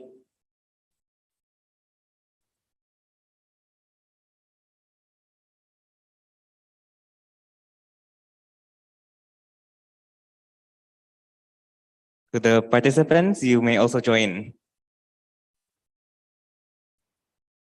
67 people, 68.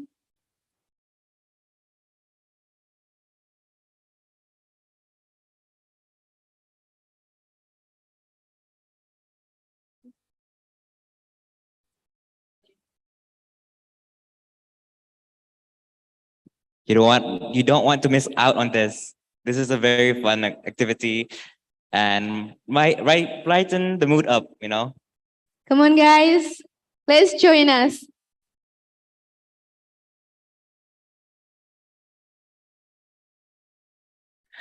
Okay, without waiting any longer, let's start the game.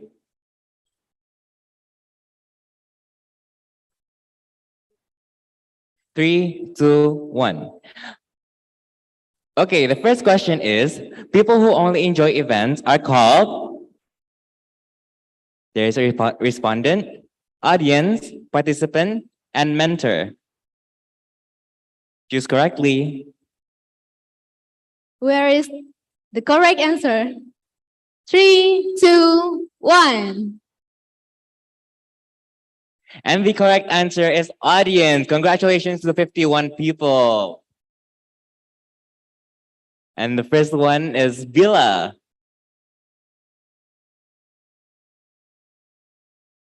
Okay, the second question is, who is the head of statistics department who gave a speech at the student forum event? There is Dr. Evi Ramadhani SSI MSI, or Rida Ferdiana SSI MSc, or Dr. Zurnila Marlika Suma SSI MSI, or Nur Hasana SSI MSI. Okay, guys, your time is up in 3, 2, 1. Wow, 59 people. And Dappa is running up. Bila, come on. Next is, how many mentors are there to guide participants in each sub-theme?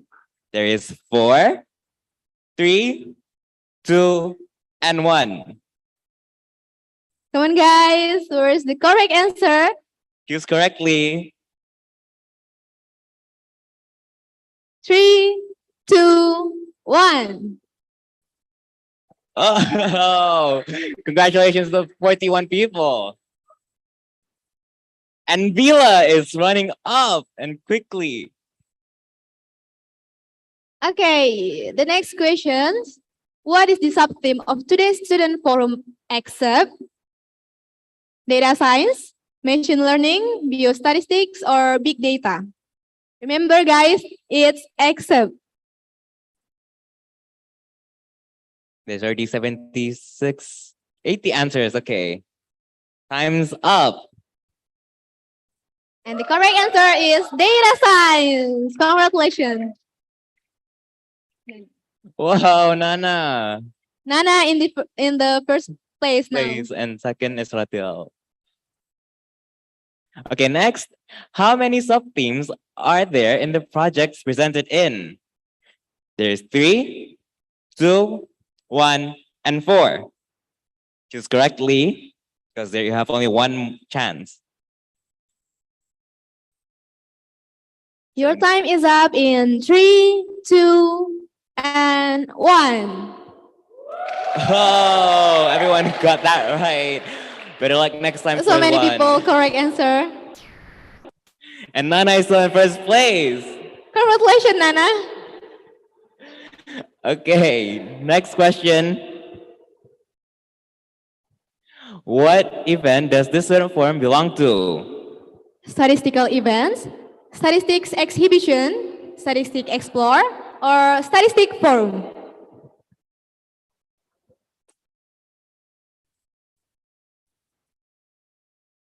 Come on, guys, your time is almost up. Okay, and the right answer is statistics explore. The 21 better like next time. And Nana is still unbeatable. Congratulations, Nana.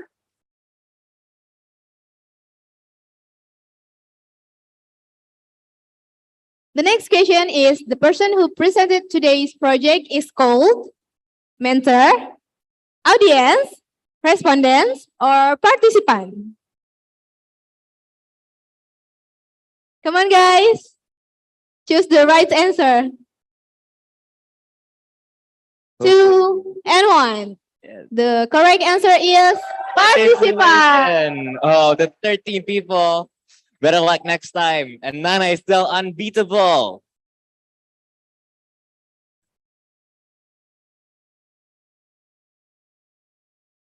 And next question is, who is the keynote speaker at our event today? There is Assist Professor Dr. Chinnapong Angsuchotmetee. There is Professor Dr. Muhammad Lutfiansyah, Ridwan Kamil, and Siandiaga Uno. Okay, guys, choose correctly. Oh, yes. Yeah, it's Professor Dr. Chinnapong Angsuchotmetee. And then I still first place. Next question. Next question is, our keynote speaker today is come from Japan, China, Malaysia, or Thailand. Where could he be? Where is he from? Maybe Japan? Maybe China Or Malaysia? or Thailand. And the answer is Thailand. Who in the first place now? Oh, It's you still Nana. you is running up. Alright. And the last question is, what platform used at the time of this event took place? There is Instagram and Zoom, Instagram and YouTube, Twitter and TikTok, YouTube and Zoom. Come on, guys. Choose correctly. Your time is up on 3, 2, and 1. The right answer is YouTube and Zoom. Third place? Yeah.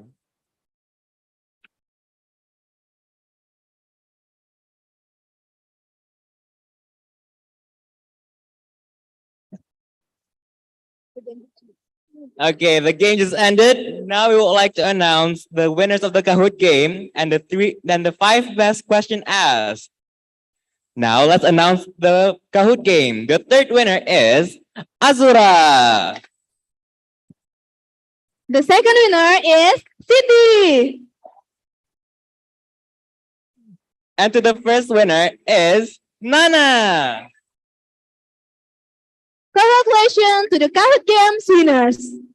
Now we would like to announce the 5 best question. The first one comes from Sylvie. The second one, we have Rizky Haeza. And the fourth, we have Mimi Salwana. Next, we have Siti Rahima. And the last one, we have Naila. Congratulations to all the winners. To all winners, please contact the Student Forum Committee to get the prize. Thank you. Okay, without realizing the time just passed, with the end of this ice breaking, I, Norman Khalis, And I am Mutiara Syifa. as moderator of today, would like to thank you and apologize for our mistakes. And to the MC, I would like to hand this back to you. Thank you.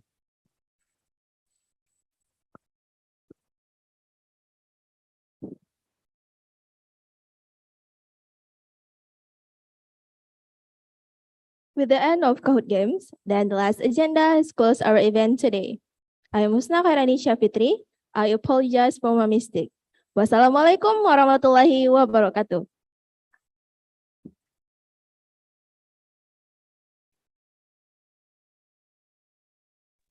For all of the audience in this room, we will have a photo session together, will be guided by the committee.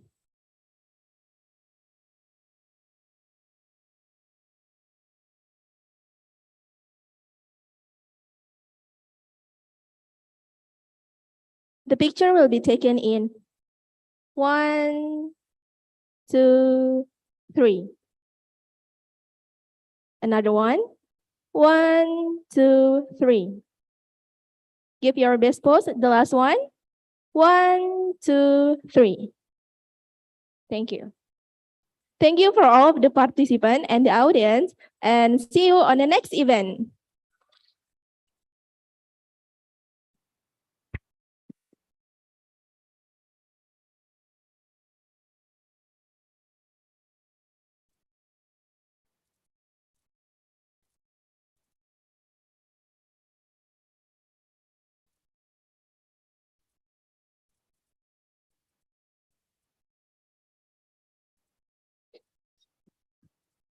To the audience, sorry very much. We would like to put the attendance link. So would you mind attending the attendance link? Thank you.